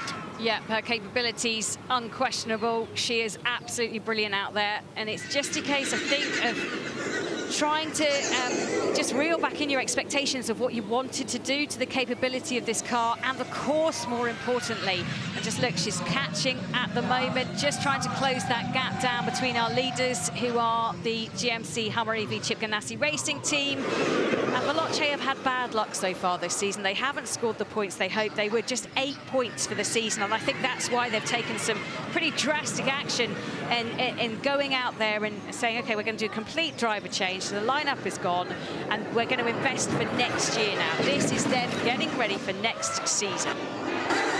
Yeah, good decision. Obviously, change takes a while to bed in as well. It's not only driver changes, I think, as well at Veloce. So there's been a lot of changes going on at the team, and as you say, just trying to claw their way up the standings. Last year, of course, they had a shocker, didn't they? 2 huge crashes with Stefan Sarrazin. Great to have the team in the series, and yeah, you know, sometimes you've got to take drastic action, you've got to change things and try and get yourself where you want to be. What do you think of the driver pair? And I really think it's a strong one. I think it's strong, and I think they'll both be able to work together and help each other out in trying to improve the car, the team, everything about it, because they're both quite logical. I love Hansen's passion. We saw him really emotional last time out. They're definitely both able to get podiums as well. Interesting what you say about the team, of course, Jenny, and they actually bring experience from 2 different teams. Kevin's come from JBXC, Molly's come from RXR. So you can take the things that you've seen at those teams and maybe go, right, well, at RXR we did it this way, at JBXC we did it that way. That's not to say everything will be right, but any time you look at when a driver swaps teams in any category of motorsport, they always bring with them some knowledge from the processes in the other outfits, and that will help. And I feel like Veloce should have got more points this year. They have been really unfortunate. Christine Gizim was doing great guns until the car went over. So I think the team have everything there. The setup is good. The people are good. It's just not come together. So let's see what they can do with a new driver pairing. I do feel for Woolridge and GZ as well. Yes, so do I. And hopefully, you know, they'll find another home for themselves next season. Still a lot of driver contracts to be signed off that we know of. Well, look, GZ's in this weekend as the championship driver, and at some point, I'm sure, if she holds on to that position, she'll get the call up again. The pressure will be on at that point because she'll need to prove that she's got over the crash. You know, we know she had that terrible crash where she broke her ankle and didn't really recover from it, which is what she needed to do. Woolridge, I mean, Woolridge was so fast last year in the UK on his debut that I was sure he was going to be a threat, but it just didn't work out this season. So, again, I'd love to see him come back. If you're a team, you've got to be looking at people who've got experience of these cars. You mentioned setup, Jenny. Obviously, the cars are all identical in terms of physically, what they're made of, the parts that are on the car. You're allowed to have different belts. I mean, that's about it, really. They're going to come into the switch zone any minute now for Molly Taylor. Just using a bit of hyperdrive there, actually, which is a different place to use it, I believe. Haven't seen it there yet, but this is the bit where Christine Gutierrez did her flip. So you've got, I think, a little bit of caution going in there, but look at that. She's just finding some time now, up into 3rd position on the live timer tracking, dropping down to 4th, but that's how close it is out there. So, but again, that's comparison, isn't it? Those sector times, I think, comparing again potentially to previous cars. So it's a little hard to tell at times. But either way, that gap coming right down now, so they could definitely threaten here. Kevin Hansen could definitely threaten our current leaders, GMC Hummer EV. Getting back to the setup thing, they can change things like the springing, the damping, the geometry on the cars. They can certainly change the way the car feels, and then there'll be a number of different electric maps which you can change, which is just like changing the map on an engine. Yeah, how does the car feel to drive. So all of those things are open, and they will bring with them their own thoughts. But again, that has to be a compromise between the two drivers. They might necessarily not like the same things, and you have to find something that works for both people around the majority of the track. And I'll be keen to actually watch how they compromise and work together. As we said, that teamwork's so important to get the go. So Taylor comes out and Hansen will go in. Now let's see what happens, because these switches can be a little tricky, but they've both done them in the past plenty of times. Just this time they're in a different car. And I tell you what, one thing I have noticed is Molly's comms wire. You can see Kevin's as well there as he plugs it in. It dangles around and flip-flops in their face a little bit too much for my liking. I'd want that out of my line of vision. Yeah, it's different, isn't it, what the teams choose to do with that, where they plug it in. We are now seeing most of them with these elastics on the belts, and you can see there the rubber straps around. So those the little pieces of piping, like the tubing, luminous green tubing, you can see those You are snap, for though, when they undoing shine. the belts. Sorry? You snap them and they shine? No, Jenny, they're That's a not. shame. They're not for raving. So basically, you can stick your thumbs in those and pull up, and that will release your harnesses. The reason for that is race gloves are actually not very easy to do your harnesses up with. Normally you do your harnesses up nice and tight, you know, as you're leaving the paddock, and then you might pull down on those straps. Marley, look, nice relief there to get around safely and quickly, remember. So lots of little modifications like that are allowed. So really the modifications that are allowed between the teams are all about the switch zone. Seat inserts, you're allowed 2 sets of lower lap belts for safety. That is basically because you can't adjust the crutch strap. Big moment for Kevin Hansen on the brakes there into, well, medium moment into the first corner. And the little things like that which just speed it up, where you put your comms cables and so on. Kevin's pushing immediately. He really is using that handbrake as well, getting a little sideways action. My fear for him is that he's just going to push too far in this Veloce car. Let's see what he can do, though. I mean, he's a brilliant driver. As you can see, Molly now back in command centre and watching on nervously. They picked up penalties in both of their runs yesterday. 31 seconds in the first run, 24 seconds in the second, but so far clean out there and going well as they head towards the Continental Traction Challenge to try and set a decent time, because Molly set a decent time already. They'll be looking for Kevin to do the same. So into that Continental Traction Challenge now, gets the car straight before the dip. That was really well done. Rotate it round to the right, watch for the second dip. This is where we saw problems earlier on today. So in, don't go too close on the left-hand side, there's a bump. So he runs the car wide across, nicely done. Going to carry the speed through this next section now. We were on the drone there. Yeah, that's a good run, and he's taken, they're down to 2.6. So they've taken another few tenths off that lead. So they're threatening the top times here. Yeah, they really are, and he is looking very much comfortable with this car, bearing in mind it's the first time he's gone across to Veloce. They've got a multi-year deal, is it, that he signed with that team? Oh, the back digs in a little bit. Is it going to give him something? Oof. He manages to get out of there. That was really buried down, and I thought for a moment it was going to cause problems. There we go, round, managing to navigate through here. Kevin Hansen, such talent. And he and Molly Taylor combining for the first time this weekend in the Veloce lineup and catching again. You can just see closing down on the time set by the number 99 car. Veloce have never won a qualifying session. If they can take this session, it would be a first session win for them, and it would definitely be a bit of redemption and a bit of payback. And I think it would justify maybe their team choices. They'll be absolutely loving this if they can do it, Jenny. They're 0.7 of a second now of getting themselves into the lead. Still 3/4 of a lap to go for Kevin Hansen for Veloce. He nips the handbrake twice in the left-hander now, but this is a big push. Yeah, he's really doing nicely out there at the moment, and it's all coming together for him. He's just got to keep going through. So through the Continental Traction Challenge again, they do this 2 laps. Now he is the fastest out there and setting that time blisteringly. The pace is coming together. He used the first one as a sighter. This, I think, is going to be the one where he challenges to try and put a really decent time together. Taking risks, but nothing too spectacular. Still some quick teams to come. Remember, Axiona Sainz, Genesis, Andretti United and Neil McLaren Extreme are still to come. But this is a great performance by Kevin Hansen. He's within a tenth of a second. It's just going up and down. Look how close it is between the top three teams. 0.2 of a second would see them drop down to third. 0.2 the other way, and they'll take P1, which is where they're sitting right now. Fastest time, I think, so far was a 41.442. He's gone faster. Hansen posts a 41.227 in that Continental Traction Challenge zone. Remember, it's an addition of his plus Molly's fastest time, but that is a decent time set. 5 points on offer for the team that sets the fastest combined time throughout the course of the weekend, and 5 points in the championship could be massive. Now, Kevin Hansen also holding the fastest sector time in Sector 4, which is the last one, coming up to the line from the previous lap. He gets sideways on the exit of that compression. Now launching that Veloce machine down through this left-hander there, half a second up. If he can do that sector time again on this final lap, it may be that they're going to go P1. You ride on board with Hansen now through another section of dips, up again, 0.39 of a second. This couldn't be closer. Wowzers, he's coming for it. What's he going to manage to post in the end? He's coming across. Done it. Fastest. Good job from the team. Brand new this weekend, and Veloce have posted the fastest time. Molly Taylor just wipes away the sweat, and look how much it means to Kevin. He is pumped. 1 minute on the start line. Well done.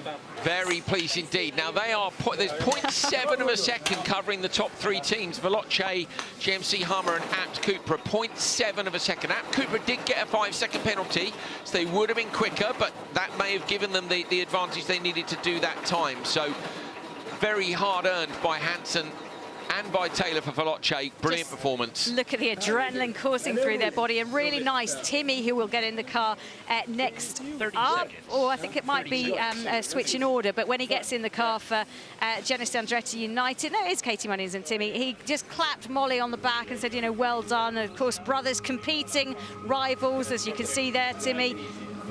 15 seconds. But they'll be wanting to win, won't they? Each of them in their own respective teams.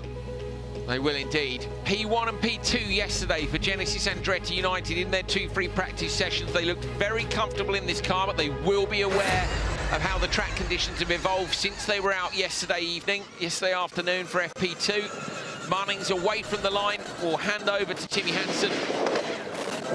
They've had some big bangs this year.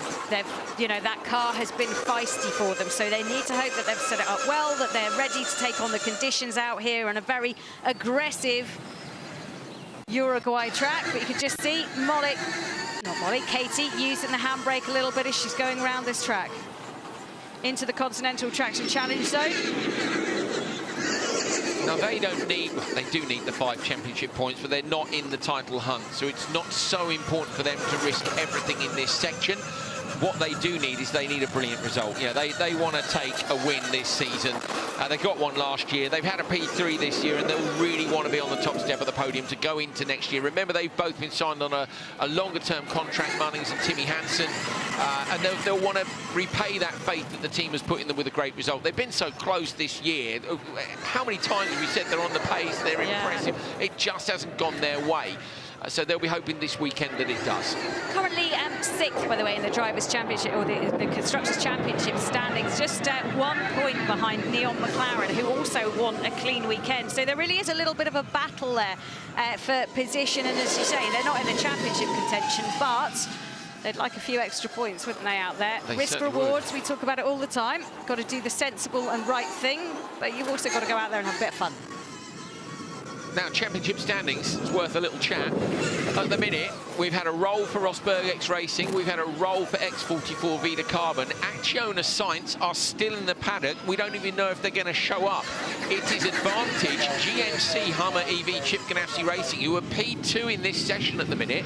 The only one of the championship contenders who've had a clean run in Q1. So is this going to go the way of the Americans? RJ Anderson standing in this weekend for Kyle LeDuc alongside Sarah Price. It would be an incredible result for them if they could come up from P4 in the standings. They did get that win in Sardinia earlier on this year. They are on 55 points compared to 83, so they're a fair way back. Yeah, I mean, they'd have to hope that literally Rosberg X Racing score 1 point for the entirety of the weekend and no more, and that they score maximum points. But as you say, stranger things have happened, and we know Extreme E is aggressive, and Rosberg X Racing have already suffered one big problem. So As have X44, an even bigger problem. And they're 5 points behind Axiona Sainz in P3 and only 11 points behind X44. So even if they don't win it, you think at the end of a championship, if you end up in P1, 2 or 3 as a team, I think that's a great result. And they'll want to win, of course. But you take a podium, that's a pretty decent result as well. You know, a hyperdrive deployed for Katie Munnings, as you can see her inside the Odyssey 21, just wrestling with the steering wheel a little bit, coming round, a point which has been a problem for others, but Munnings really handling this well, turning through the left hand in the Continental Traction Challenge now, trying to set a decent time. She'll want to set Timmy up as well when he gets into the car, and they can combine and try and set a really fast time. But taking, I think it makes sense, not taking too many risks, but still setting a good time out there. Just 6.79 off at the minute.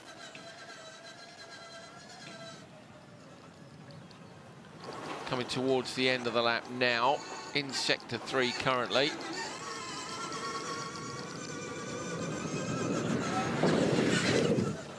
You'd love to be a fly on the wall, wouldn't you, for some of the chats. There it is again. Off comes 5 seconds right at the end of the lap. Just comparing those. There's something slightly odd going on with timing, which I think is comparing sectors to previous runs of people who've then rolled. So we'll have a look at sector times for you. 24, so yeah, only 2 seconds off. Do you know there. what it is? It's exactly where Gutierrez rolled that car and did the cartwheel. So yeah, the last 3 drivers we've seen, but it just doesn't give you a clear indicator. Well, it does. It gives us an indicator they're taking less risks earlier on in the lap, and then when they get binned, so they're taking the right approach. 2 seconds off is absolutely bang on the pace, and now Timmy Hansen's going to have his eyes on those lap times of his brother Kevin from the previous run. He's going to want to get back out there. They're going to want to stick Genesis Andretti United at the top of the pile in this session. So you can see they're in switch bay number 5. Katie will hand over to Timmy. I mean, this should be slick because they've done it so many times together as a team. They're a very well-established team. No driver changes for them this weekend. So the door should fling up on the Odyssey 21. Look how calm Timmy is. He's just sauntering in, having a little walk. Are they going to talk to each other, say anything interesting? Let's have a listen in. Any words of wisdom? No, Katie just straight out. She takes her seat insert out as well, so Timmy slides into the car. Obviously, you have to make those compromises depending on which driver is in there. And the setup, the body build, all of those things have to be catered for. Plugs in the comms unit, tightens up the buckles, and Timmy Hansen is ready to go. Really nice, relaxed switch zone. Look at the time they have. We've said it before, haven't they? I think they're probably one of the slickest teams in that changeover zone. Eons. They'd be campaigning for it to be 30 seconds. Yeah, they would, wouldn't they? Carlos wants it to be a minute. It was interesting earlier, wasn't it? He said that him and Lyra have been working on the switch zone. I wonder if we're going to see them in the switch.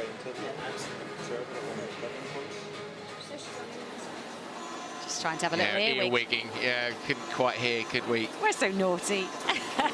Listening in on their conversations. Didn't get much right.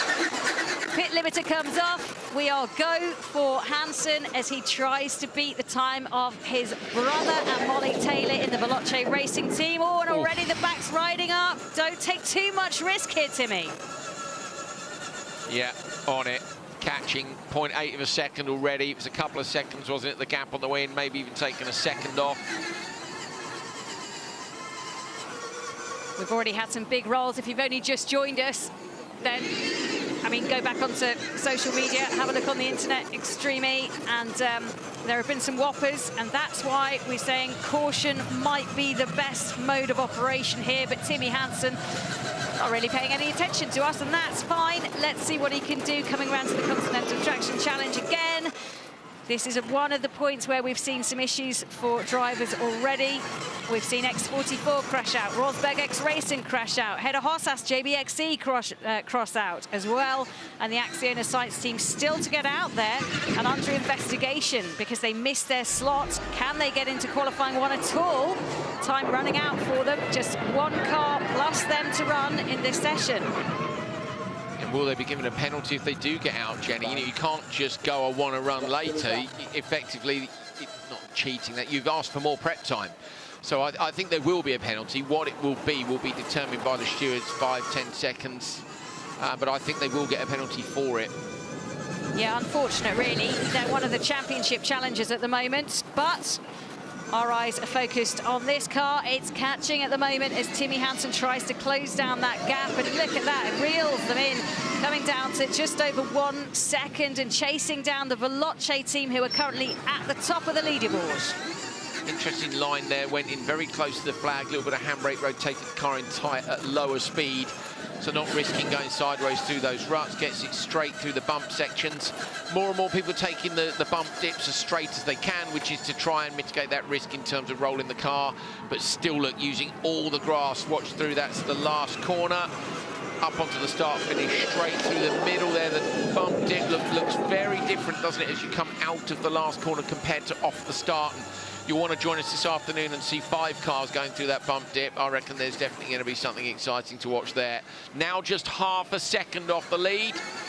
Tenths of a second changing in between each one of these gates. Timmy Hansen, Katie Munnings right on the pace. Right, fastest time through Sector 2 is a 41.227. This is the Continental Traction Challenge area. 5 points up for grabs, and I know Timmy will want to beat the time that's already been set by his brother. Uses hyperdrive in there as well, gives himself the extra 4 seconds of power to try and increase his speed.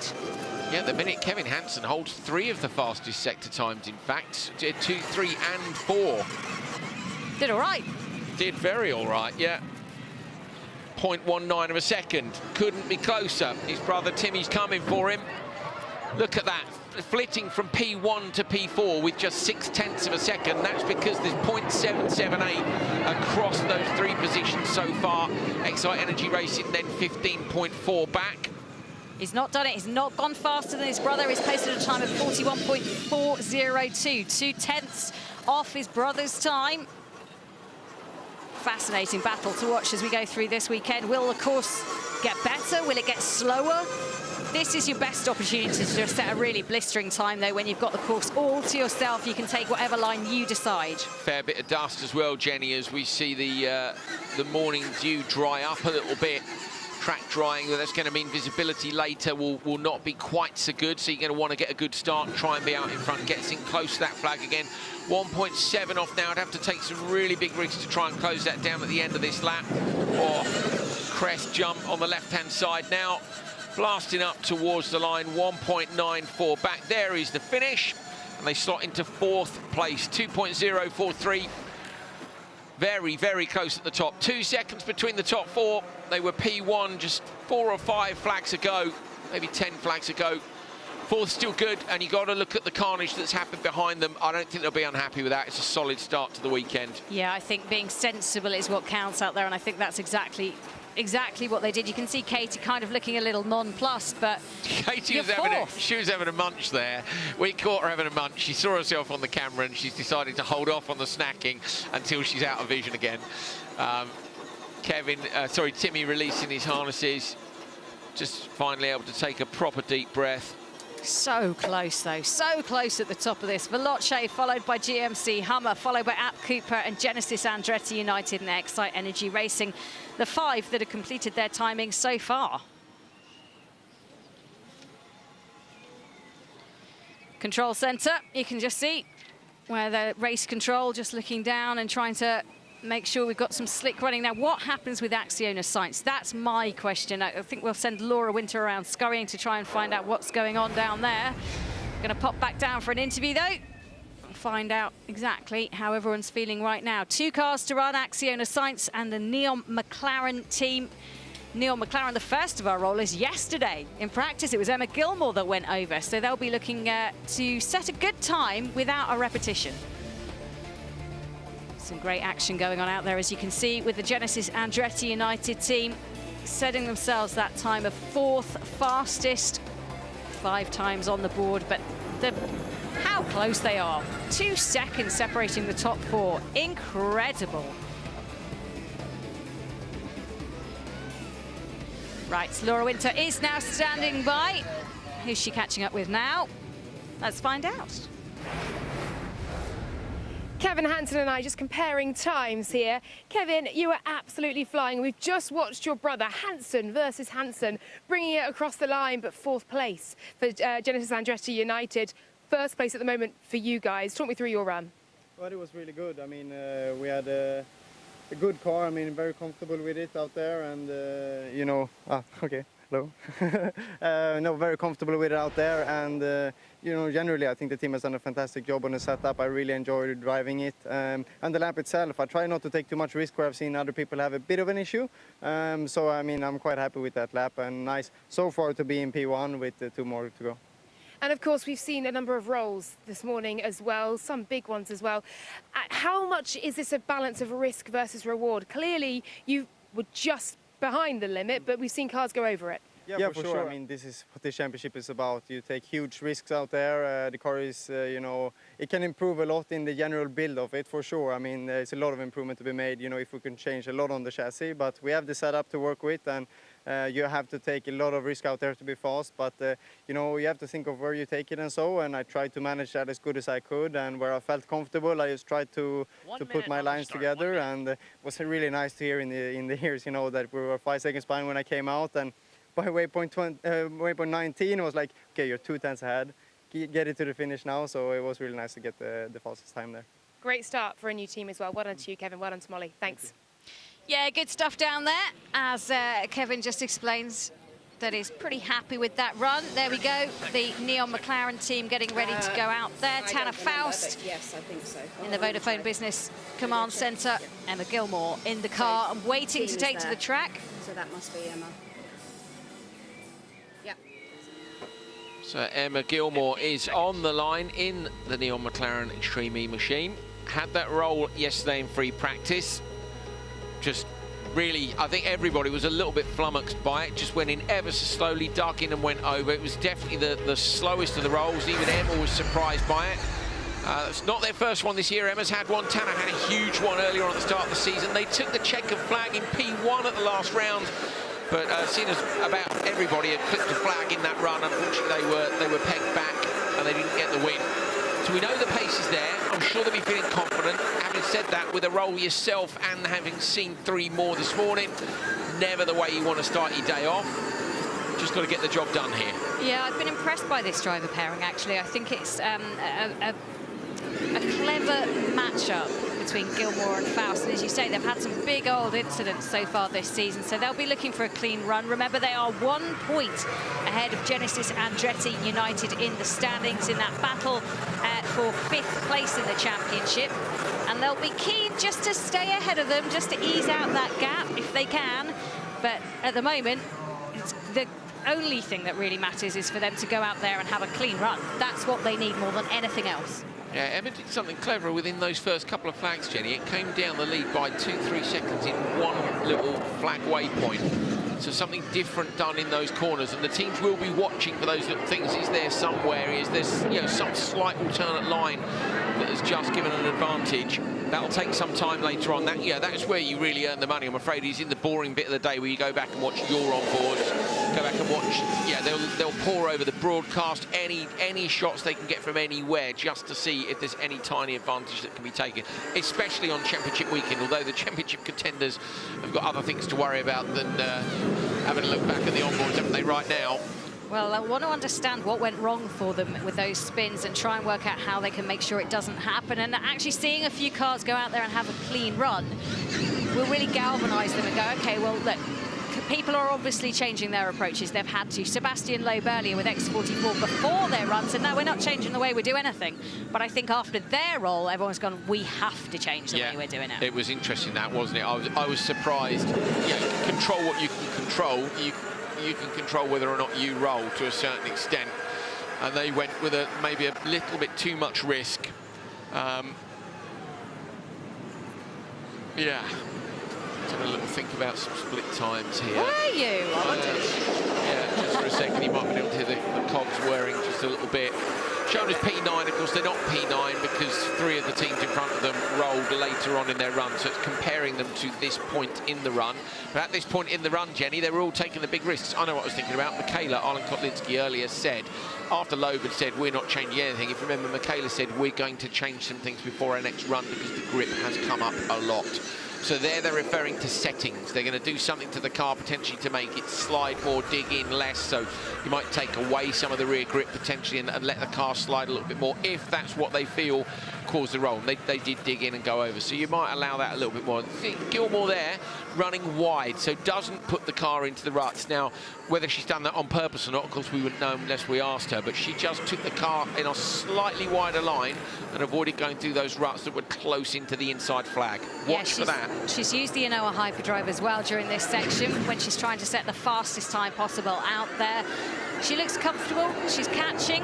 Once again, this another sort of danger section, isn't it, where you've just got to be a little bit careful, but she handles that pretty well as well. So setting up a decent time out there for Emma Gilmore, who's shown what class and speed she has.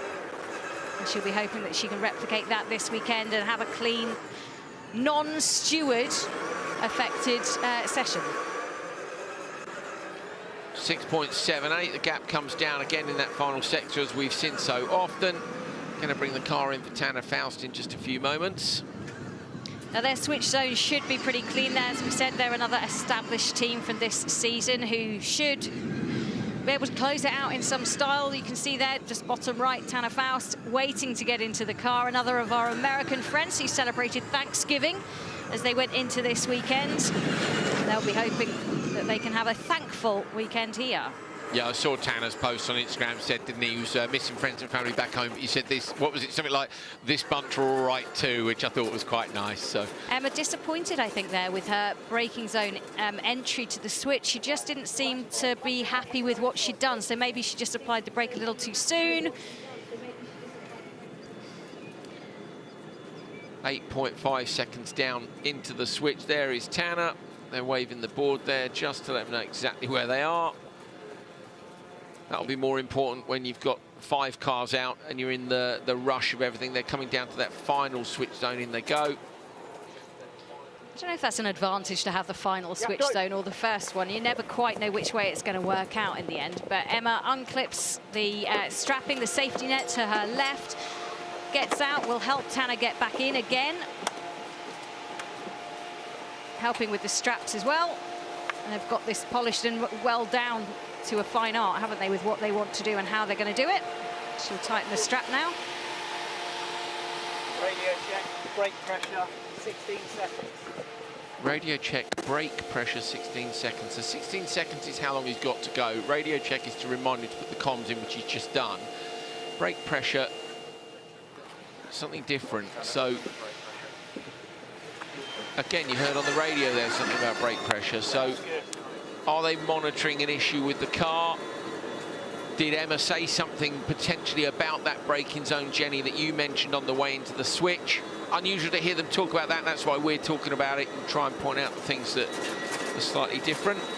I'm sure Laura Winter will tell us what's going on if she can. But up to racing speed again, using hyperdrive there, straight off the line. That's interesting. We're not seeing that one happening before, but that could be a good tactic.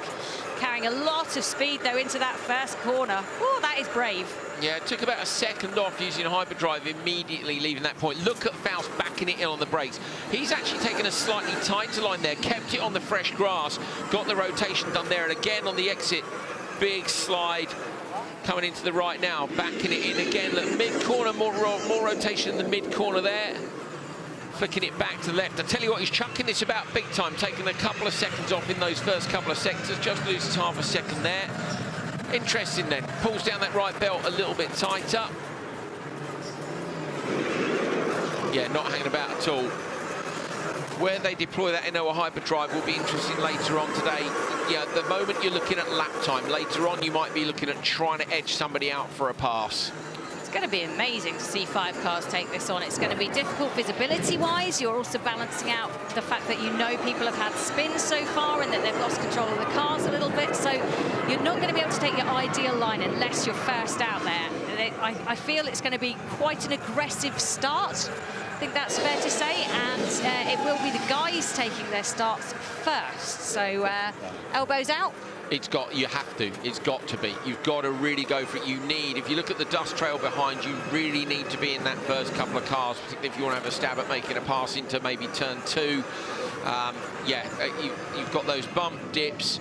Who's going to risk it? You know, is anybody going to give up a position through there, or do you just go absolutely full throttle and hope that the bumps work out? That might just have to be the approach if you want to take the win in Q2. Later on today, don't miss it.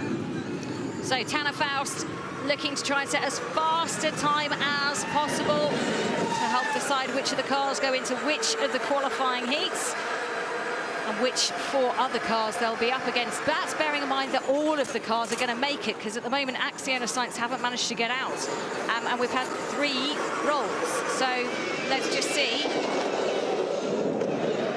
Okay, we're hearing that the Sainz car is on the start line, Jenny. So just hearing they've lined up. So it looks like Sainz, who are in that title fight, remember, Axiona Sainz. Look at Faust backing it in again.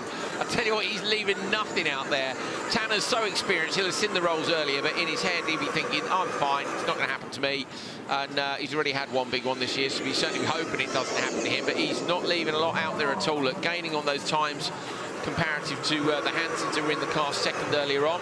But yes, Axiona Sainz going to get there running. Will they get a penalty from the stewards for running last instead of P5, which is where they were meant to run earlier on in the session? You kind of have to think that they might. It is under investigation currently. We haven't had an update on that, but we'll let you know as soon as we can. And here it is Tanner Faust giving it some welly through the Continental Traction Challenge Zone. Let's see what time he posts. The fastest time at the moment is a 41.227.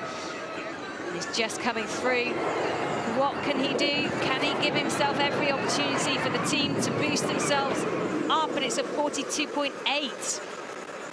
So not managing to set the time that he needs to really challenge. You can just see there, top right at the moment is the GMC Hummer EV team that have set the fastest time through that section.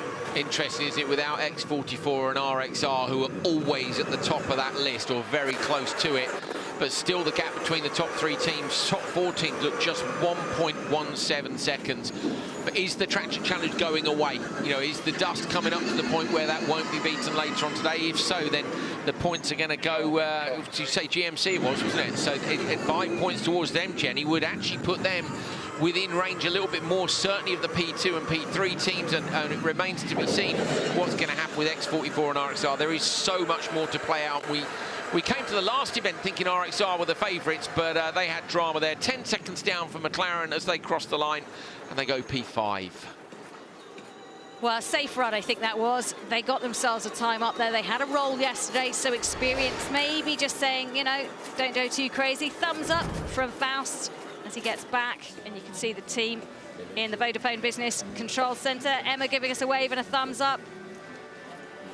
Smiles all around. That is good stuff. Positioning themselves in 5th place at the moment. And just 1 car to go. It's the Axiona Sainz team. And I tell you what, if Chip Ganassi Racing managed to get an extra 5 points, they'd be level with Axiona Sainz. So it'll be really interesting to see what happens between those 2 teams. A reminder, RXR 83 points. X44 66, a gap of 17. Then it's Axiona Sainz, this team in 3rd place at the moment, just 6 points behind X44 with 60 points, and then Chip Ganassi Racing on 55, but currently they have the fastest combined time out there in the Continental Traction Challenge, so stand to get another 5 points. So a bit of a break in play here as we wait for the Axiona Sainz team to get going. They've got about another few minutes until they'll take the start of this, and I just wonder how feisty Carlos Sainz will be. It'll be fascinating to see. Right, let's go back down, because Katie Munnings from the Genesis Andretti United team is with Laura Winter. Yes, she is indeed. Thank you very much, Jenny. Well, Katie, looking at the times, Veloce versus yourselves, that was the real battle, wasn't it? What was the approach for you guys today, having seen the number of rolls that we had in the morning and knowing that you had to get in the car and get it done fast, but get it done safely and cleanly as well? Yeah, I mean, we had very clear instructions, you know, come home in 1P, weren't bothered about the times. Me and Timmy kind of backed off. I think the main thing was for us not to be on the tyre, grip out there. I think it was similar to yesterday, only a little bit more grip. I wouldn't say it changed drastically, but I think as people get more confident and try to push more, then obviously that's when the cars are hooking up. But we were just wanting to think of the long plan there. Me and Timmy were so competitive. We both came back and were like, oh, you know, kind of annoyed because we know that we have more in us, but yeah, we just couldn't be the ones that made a mistake after we've been, you know, given very clear instructions. So yeah, I mean, we can be happy that we made it through quali. A steady, kind of sensible run, and yeah, hopefully it will put us in a good position for the semi-final. But it's a lottery, you know, we never know how the points will work out. So yeah, we just have to be happy that we're here in one piece. Thank you, Katie. Good luck for Q2. Thank you. So saying she was backing off slightly, let's go to the command centre. Emma Gilmore, hello, good afternoon to you. How are you doing out there? Oh, it's very hot out here today, actually, but yeah, very happy to be safely here in the command centre. Tanner and I both completed our laps, so yeah, very tricky conditions out there. Emma, yesterday you had that such a strange roll. Was that playing on your mind today after you'd seen the 3 rolls this morning as well? Oh, definitely. Yeah, no, it was very much a case of just trying to be as neat as possible, but I was probably just a bit on the conservative side, but we're safely here. So there was a lot at risk, and you know, we know that the points difference isn't so much in Q1, so if we can still be there for Q2 and have a good shot this afternoon. Did you have a brake issue? We heard you talking about braking the car, Emma. No. Oh, okay. Must have been something else I was telling Tanner. Yeah, it's all code work. The car ran well. Good. Yeah, no, the team did an amazing job yesterday, getting the car again for free practice too. So, yeah, outstanding effort. Lovely stuff. And we're going to let you go, but have a good and safe afternoon. We hope you don't get too hot and flustered out there. It does look warm. Thank you. We're not envious at all, are we? It's freezing here. Yeah, it is, yeah, wet and cold, but it's, yeah, good for Emma and Tanner having a nice clean run. 9 cars gone. Delay, unfortunately, for Carlos Sainz, but at the minute, Veloce Racing leading the session, Kevin Hansen and Molly Taylor. Great job by them. GMC Hummer EV Chip Ganassi Racing in P2. Does that put them with the championship advantage with, of course, rolls for RXR, X44 Racing and JBXE as well. Axiona Sainz. We'll have to see how they get on in this final run. Can they do something which will put them in a good position for Q2 later on today? Okay, on the start, 2 minutes. 2 minutes. Well, 2 minutes then until Axiona Sainz take to the start, and you can see what a stunning location this is. The paddock just by the Atlantic Ocean, not far from 200,000 sea lions. But this is the McLaren out on track and looking resplendent at the hands of Emma Gilmore. She said it was hot out there, and I think a lot of the teams just dialing back just that little bit to make sure they get in a decent time, because they've seen what's happened to these 3 teams that have had big roles. Rosberg X Racing, X44 Vida Carbon Racing and JBXE. So the warning signs went out and you have to pay heed to them, otherwise you get burnt. Yeah, just talking to Emma, you can tell, couldn't you, had a roll yesterday, saw 3 rolls this morning. Was it playing in your mind? Yes, that's all you need to know. So, and interested in their tactics too, Jenny. They've looked at it and gone, the points difference isn't so much, it doesn't matter. We're fine, we're in P5, happy days, let's get on. When you go racing later on today, maybe you take a bit more risk there, and likewise, full risk tomorrow for the best result. But when you've seen 3 cars roll in a row in this session, you do change your approach to it. 1, it can be a mistake. 2, you're starting to ask questions. 3, there's a pattern emerging. So I think, yeah, definitely a different approach for some of the teams, since we have still seen people risking it, particularly the Hansens and Tanner, I think, were in full send mode. But with 1 car left to go, are we going to see Sainz and Sainz in full send mode? And talking about that, there is Laia Sainz now sitting in the car. They're going out late. Still no answer on whether or not they're going to get a penalty for it. Yeah, just says they're still under investigation. Carlos Sainz will watch the first 2 laps and then go out. 3-kilometre course, and one that can really bite you. So what can Laia Sainz do out there? So impressive, this pairing, bringing some serious pace to Punta. And it's a green light, off she goes. And you can see there, little graphics showing the direction, of course.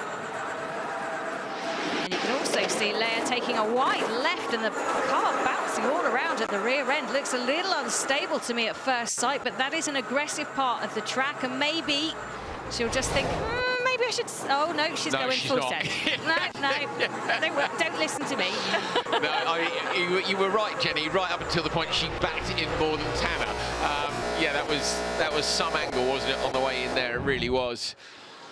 Flicks the car round to the left.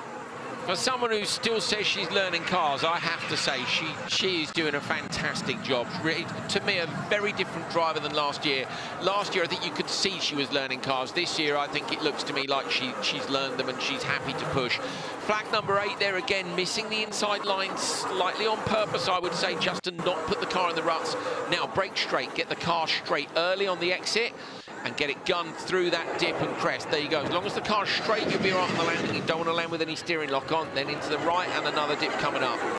Yeah, just waiting for the timing to come up on this Continental Traction Challenge, because to me it looks like they're really giving it some beans, and they've come in with a 43.153 at the moment. Hard to compare to others who have taken it on the first lap, but I'd be really interested to see what time they'll post on the second lap, which tends to be a little bit faster when it comes to that sector. Car looking great, dust kicking up from the behind it, and they'll know that this is game on for them. They'll know what's happened to their championship rivals out there with X44 and RXR. Having those rolls, keep it neat, keep it safe. Round this left-hander, how far will she go in towards the 20 flag? Not too far into that, a very different line that we saw from Tanner Faust just previously in that neon McLaren car. Yeah, I might have been tempted to be slightly closer to the flag now. I think in the slow corners, unless they really rut up, you should expect the drivers to be close. Look at that. Wow. She goes close enough to the finish line actually to almost pull the branding off it. That's more like it in terms of accuracy. And again, very close in on the number 1 flag. 1.48 off. Laia Sainz is really pushing. If she can get Carlos home, or get Carlos into the car with this kind of a gap, this is very much on, and then it's going to come down to whether or not they get a penalty for running later in the session than they could. We still don't actually know what the problem with the car was. Sure, we can find that out, and I'm super keen as well to know what's going on with X44 and RXR, Jenny, because this session could have decided the championship. Certainly, if one of those cars isn't going to come back out, I reckon we'd have heard by now if they weren't going to come back out. Hyperdrive here as well, Inoa Hyperdrive on that as well. So, wow, Sainz is pushing hard. Yeah, she really is, and it looks like great fun in that car. She's really enjoying her time out there, and as you say, going from 2 wheels to 4, her first time in 4-wheel competition really last year, and she has adapted to it brilliantly this year, and the pairing of her and Carlos working in union and unison to try and deliver great times out there on track. Hops out of that crest dip section, through the right and then the left. So hyperdrive used, was that used? He was used in this section, wasn't it? So she's used the Inoa hyperdrive in the Continental Traction Challenge. Left-hander coming up. How was that sector time looking? 42.6 in that sector time. So not one of the fastest we've seen, but really hard to get a gauge with the female drivers going first, and then the time zones that we have then wipe over it. But I think that's a really competitive time. Yeah. And look, she's gone fastest now. She's really out there and flying. They aren't taking the same sort of holding back tactic that others have. They look like they're really giving it some, and the car that looked to have problems before doesn't have any problems right now by the looks of it. 2.5 seconds up. Do they know something we don't know? If they've been told already it's likely to be a 5-second penalty, imagine if they go out and blitz it by 5 or 6 seconds, take the penalty and still win the session. So plenty to risk it for. Laia Sainz brings the car home in an absolutely brilliant time. Fastest at the moment. She's the first female driver to hand over fastest to her counterpart. Of course, the first people out on track would have been different. Everybody else has come in a couple of seconds back, and she's handing over to Sainz up on time. Look at the aggression though in her face. You can see her yeah. kind of her whole chin and her jaw is tensed up. She's going to come into this switch zone. We've already heard Carlos Sainz saying this is the least favorite bit. They have to get in and out of the car. They're bigger than others, they're older than others. But you know what? They are doing a great job out on track. Just keep it clean at this section. You don't want any silly mistakes. You don't want to engage drive before you should. You've got to keep it smooth. So Laia to Carlos, currently P1, and they want a good switch. A little bit of smoke coming from the rear left. That might just be from brakes. So brake pads, if you left foot braking a lot, you can get a bit of overheat in the brakes. Not unusual to come in with a few flames off your brake pads as well. That's not a big deal. Tell you what, if I had to pull in the adrenaline that they've just gone and then try and plug in a comms jack into a port, it would be so tough to do. It's a great changeover, Jenny. That's a really good changeover. Sainz is out, the mechanic is out now. Now it's just a case of waiting until the 45 seconds ticks over and releasing Carlos Sainz. He's had plenty of time to think about it. He's 1.38 seconds up. They're still under investigation. And Carlos Sainz is about to head out, try and win this session, at least on the track. Fascinated to see what he can do out there. Such a close battle for this championship. And Sainz has set him up brilliantly to be able to go out there and set a blistering lap. So 30 kilometers an hour knocked off the pit limiter, and then we go full out, fastest at the moment. Let's see how he can keep this going as we navigate this 3 kilometer lap twice over. So many incidents today. What will Carlos Sainz do? You can just see the steering input there. He's holding it with one hand and almost just feathering the other hand on it to make sure he gets around that corner. Through to the right, into the Continental Traction Challenge. This is where he'll be looking to set a time. And just look at him go. Currently fastest out there and really leaving nothing on this course. Jenny, there's hope for me yet. Carlos Sainz is a few years older than I am, and he's still as sendy as you like, isn't he? Look, I absolutely love the fact that he is still out there and still competitive. Yeah, what a legend. He's absolutely brilliant. You combine him with his son's ability for Ferrari, put them in a car together, and it's absolutely hilarious. I don't know if you've seen it yet, but you should take a little look on socials to see the two of them in a car together. Which one wants to be the backseat driver the most? It's classic. 3 seconds up now. Carlos Sainz is absolutely on it here, so they've gone full risk, Jenny. Yeah, they have 41.6 his time, so again, not the fastest through that traction challenge, so the 5 points still up for grabs and still looking to go the way of GMC Hummer, which would put them level on points with this team. So there is a lot to fight for out there, still under investigation. We will try and find out what the stewards are going to do as soon as possible, but my word, they are going for it out here.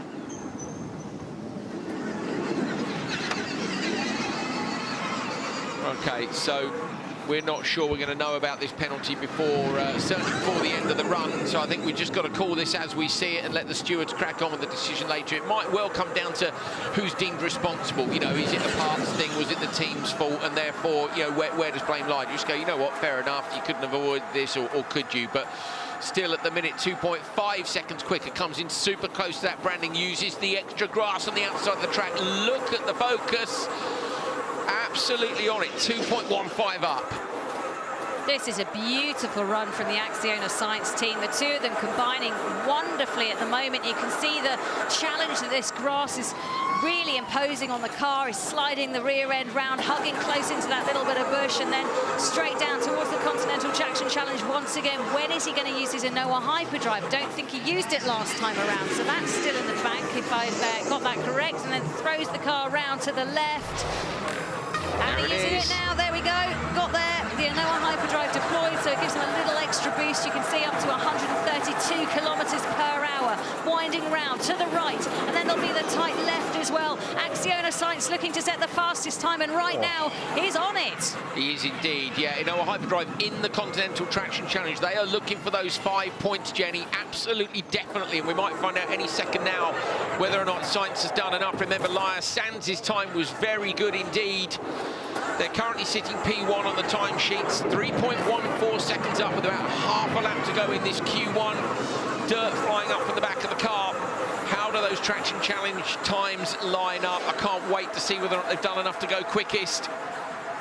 2.13, they've lost about a second there, so maybe not. Maybe the exit from that section wasn't quite good enough. Yep, lead just coming down a little bit, down to 1.65, down to 1.5. This is going to be incredibly close if they can keep first place. The gaps between first and fourth is just 2 seconds, so there's first and third just 0.7. So there's so much here to fight for. This last section getting absolutely spot on is going to be crucial if they want to keep the lead.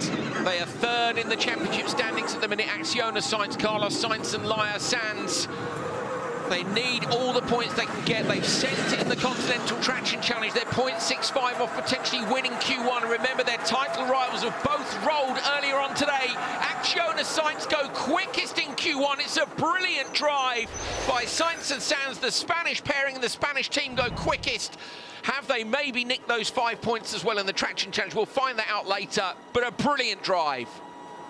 Fantastic work from them. You can just see they're pouring over the data already. Oh, a look at high that. five for Carlos Sainz. They've done a great job in there. Broken a little bit of hearts at Veloce Racing. They've never topped a qualifying session. They were just so close to it, and in the end, separated by half a second. 2.6 seconds separates the top 5 teams in that session. And remember that 3 very quick teams rolled out of contention, all to play for later on today when we're going racing traction challenge at the minute. Oh, Axiona Sainz were 0.25 off, Jenny. Oh, wow, so close to them taking the 5 points. So that crucially, though, that means the time is still there at the minute. There's 0.25. Did Carlos lose it just on the exit of that section? Were they not quite aggressive enough? Oh, wow, brilliant. The question mark will come, won't it, with can they do that when there are 5 cars racing each other and it's not single car?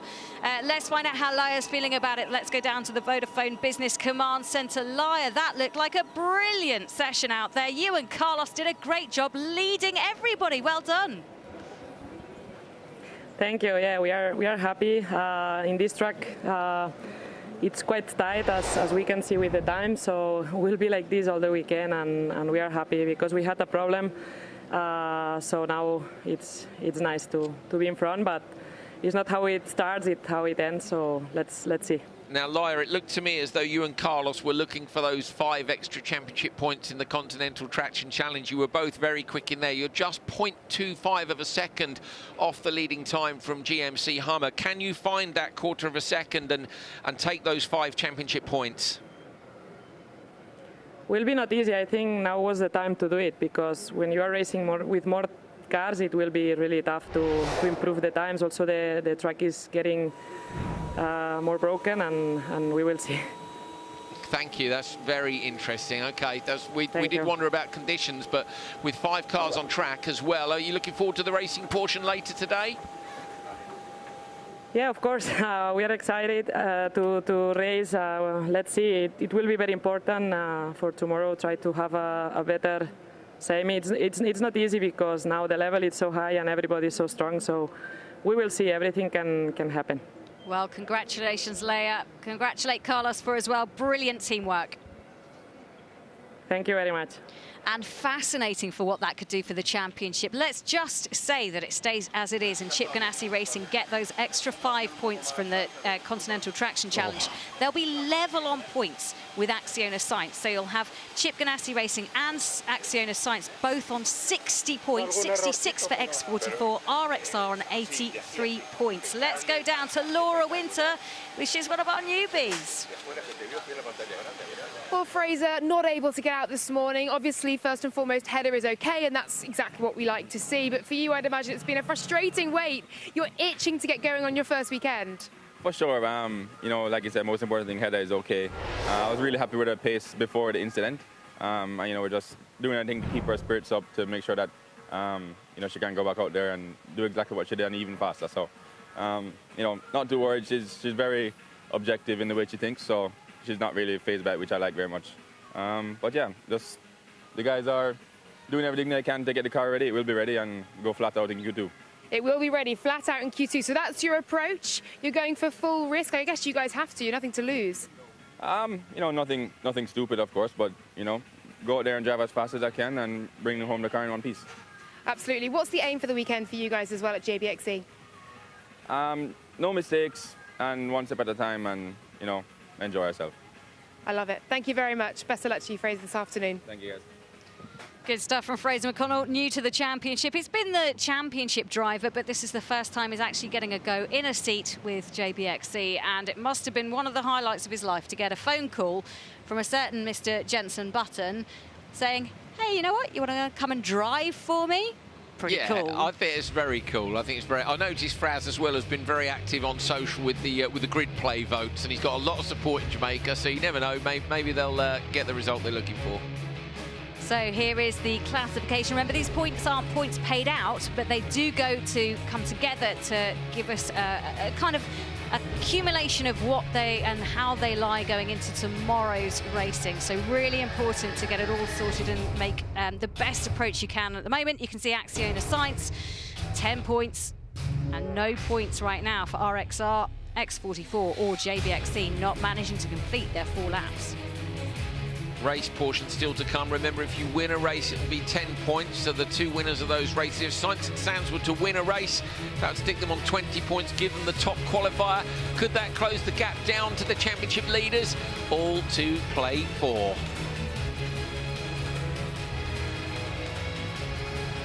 Well, beautiful shots there of the Atlantic Ocean. The reason we're here is to race for a reason. And it's all about renewable energy this weekend. 98% of the electricity comes from renewable sources in Uruguay. It's quite something. It's an ambition I think every country would have. An ambition right now in the car for our leaders of qualifying 1, the Axiona Sainz team of Sanz and Carlos Sainz, but the team's still under investigation. Worth pointing out that they will go to see the stewards. They'll probably plead their case, which is why they've waited till after the session so they can actually go there and have a conversation about what's happened, and we shall find out if they're going to be penalised or if they're A-OK for missing their starting slot when it came to qualifying order. I'm looking at the times, Jenny, and just thinking, what's likely? You know, our stewards, it tends to be, you know, nothing, they win. 5 seconds, would drop to P6 because it was so close to the top of the table. 10 seconds would actually still lead them in P6. So I think you're going to find them either first or sixth once the stewards have made their decision. Again, I'd love to be a fly on the wall in there as people, you know, try and press their side of the story. It wasn't our fault, it's nothing to do with us. You can't give us a penalty for that, or, you know, the other side, we think it was. So you'll find out later on today exactly where they sit. And I say accumulation of points from Q1 and Q2 will give us our qualifying positions, our top qualifiers and lineups for tomorrow's semi-finals and Crazy Race. 3 into each semi-final, top 2 go through from each of those, and 5 go through, 4 through to the Crazy Race. Only 1 will make the final from there. Might we see X44 and RXR? Remember, only 1 going through from the Crazy Race. If they both end up in there, Jenny, one of the title hopes will end in that Crazy Race tomorrow. Yeah, that's a really good point to make, actually, isn't it? There are so many kind of different championship conundrums that we're going to have over the course of this weekend. It will ebb and flow. And I tell you what, they're going to be very busy, hard at work at 3 of those garages with Rosberg X Racing, X44 Vida Carbon and JBXC, all trying to furiously fix their cars in time for the second part of qualifying, when we see all of those finishing on an odd number go through to qualifying 1, and those finishing on an even number going through to qualifying 2. And I think that's going to be some quite interesting and feisty matchups if you look down that queue. And if Axiona Sainz don't get a penalty and the Chip Ganassi team get those 5 extra points for the Traction Challenge, they're level on points and they go into the same qualifying. 5 cars going head-to-head against each other for the first time around this 3-kilometre track. It's going to be incredible to watch. So much at stake. Absolutely, championship at stake, second year's title winners at stake. Somebody new, or well, it will be somebody new, even if RXR win again. Arlek Kolinski will be her first title. So yeah, everything to play for, and Axiona Sainz have thrown down big time in Q1.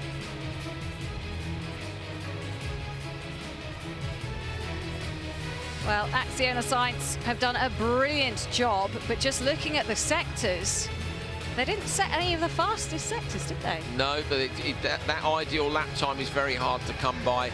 On your screens there, you can grab your phones and you can take a quick look at that QR code, and that'll take you to Grid Play, where people are voting to see who they would like to get a choice on their grid position. The drivers kind of a, you know, well, I'll tell you what, let's explain a bit more. Here you go.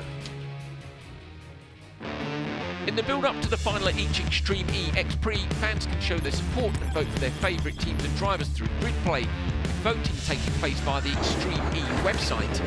The team that collects the most votes win Grid Play and gets first grid position picked for the final, and have an opportunity to massively influence the start of the race. But there is a twist. Teams that do not reach the final can donate their votes to any other team. Winners of the Crazy Race unable to receive any additional votes. With a strong start being key to a good X-Prix result in Extreme E, Grid Play can make or break a team's chances of success. Which team will emerge as firm fan favourites? And you do have a feeling that grid play could be so important this weekend. Getting the first pick of where you want to be, absolutely crucial. Well, imagine if we end up, is my mind, X44 and RXR end up in the crazy race. One of them gets loads of votes but doesn't make it. Then what do they do with their votes in the championship fight? As you say, it could be the most influential grid play ever. Okay, Laura's with Cristina Gutierrez. So I wonder how X44 are getting on with those car repairs. Are they going to be there?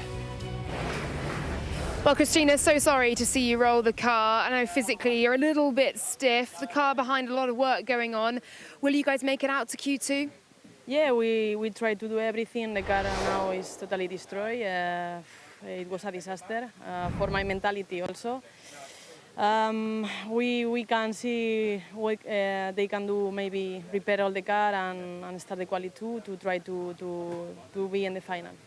You mentioned your mentality after a big roll like that. Of course, we're now going into 5-car racing. So how are you going to approach this?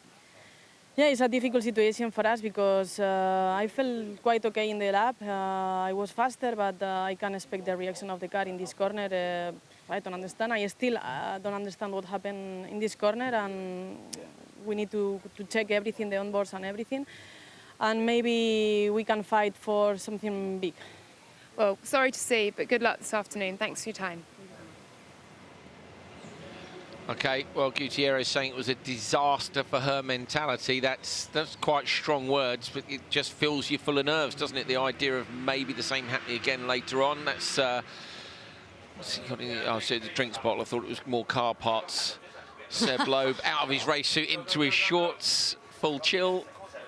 Yeah, you have to feel sorry for her to have taken that big hit, because it was a big one as the car cartwheeled across. These guys have so far set the fastest time when it comes to the Continental Traction Challenge. They'll be keen to keep those 5 points. Can anybody else battle for them? Well, let's find out a little bit more about Sarah Price, because she's been helping talk to us about Count Us In. As the first sport to ever be built with a social purpose, in Season 1 of the championship, Extreme E joined forces with Count Us In. This season, Extreme E fans around the world have continued to take positive steps in their everyday lives towards the initiative. Could you explain me how the Count Us In works? The Count Us In challenge is actually really cool because the teams have an ability to win a sustainability award at the end of this. So if you go to Count Us In, you can choose your step, and that step you can donate to whatever team that you choose, which it should be Chip Ganassi Racing. Should be Sarah. And then, yeah, basically you pledge with us and you stand with us in trying to do better.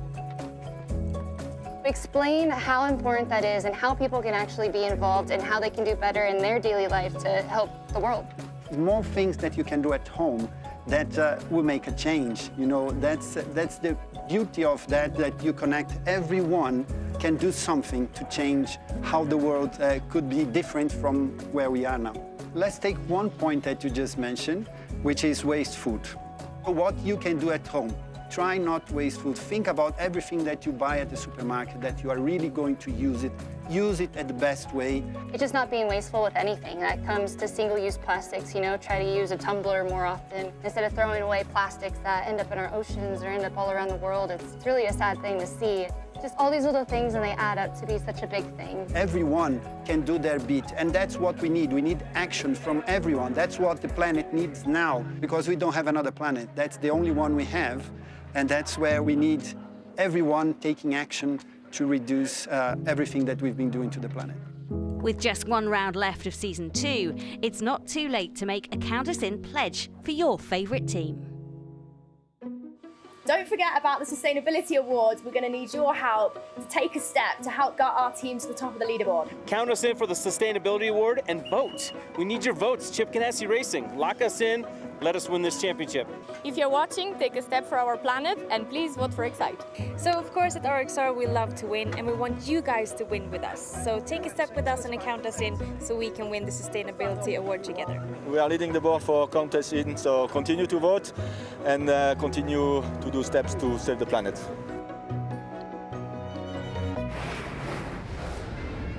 Well, there we go. The teams all pleading for your votes for this. They'll want the same as well later on for the grid play votes too. So much to play for, but I think most of that's going to play out on track. It's been a fascinating session, Jenny. 3 rolls plus the one from yesterday, including our 2 championship front runners. Oof. I have to say, I've been very impressed by the new lineup at Veloce Racing. Kevin Hansen teaming up with the reigning champion, Molly Taylor. Of course, she's missed a few rounds, but she is now back on a deal that will see her race for Veloce next year, and the two coming together really well. Almost enough to get the top of that session, but not quite. Yeah, it was Axiona Sainz who went quickest by 0.5 of a second. Will they get a penalty for running out of order after they had to make late repairs to the car? If they do, then Veloce will win their first ever qualifying session. As you say, looking forward to next year. Kevin Hansen and Molly Taylor, I think some of the other teams are going, you know what, we need to sign some drivers up ASAP. We know that Timmy Hansen and Katie Munning has been signed already, but you know, this title fight on the line, drives on the line for next year. Multiple cars going racing on this tight, twisty, and maybe now dusty and rutted track as well. It's going to be a brilliant afternoon. Carlos Sainz bringing the home after Lea Sanz set a very impressive time out there. They were the top qualifiers in qualifying 1, and my word, they put on a show for us. They didn't care whether there'd been rolls, spills and thrills earlier on today. They just went out there and absolutely blitzed. I think some people went a little too safe. They'll have to adjust that. But as you can see, the finishing position so close with just 2.6 seconds separating the top 5. And where will RXR and X44 Vita Carbon slot in, and JBXE, of course? Fraser McConnell and Hedda Hozas can't be counted out in terms of pace. Where are they going to slot in Q2? It's been so quick between them. Right-hand side of your screen, that is the current grid play votes. And look, it's X-Vita Carbon Racing versus Apt Cupra XE. Axiona Sainz in there as well. Might have a crucial role in the championship deciding weekend. So how will 5 cars navigate and negotiate this 3-kilometre long track? We've seen plenty of drama. Make sure you come back for later on when we go racing in Punta del Este.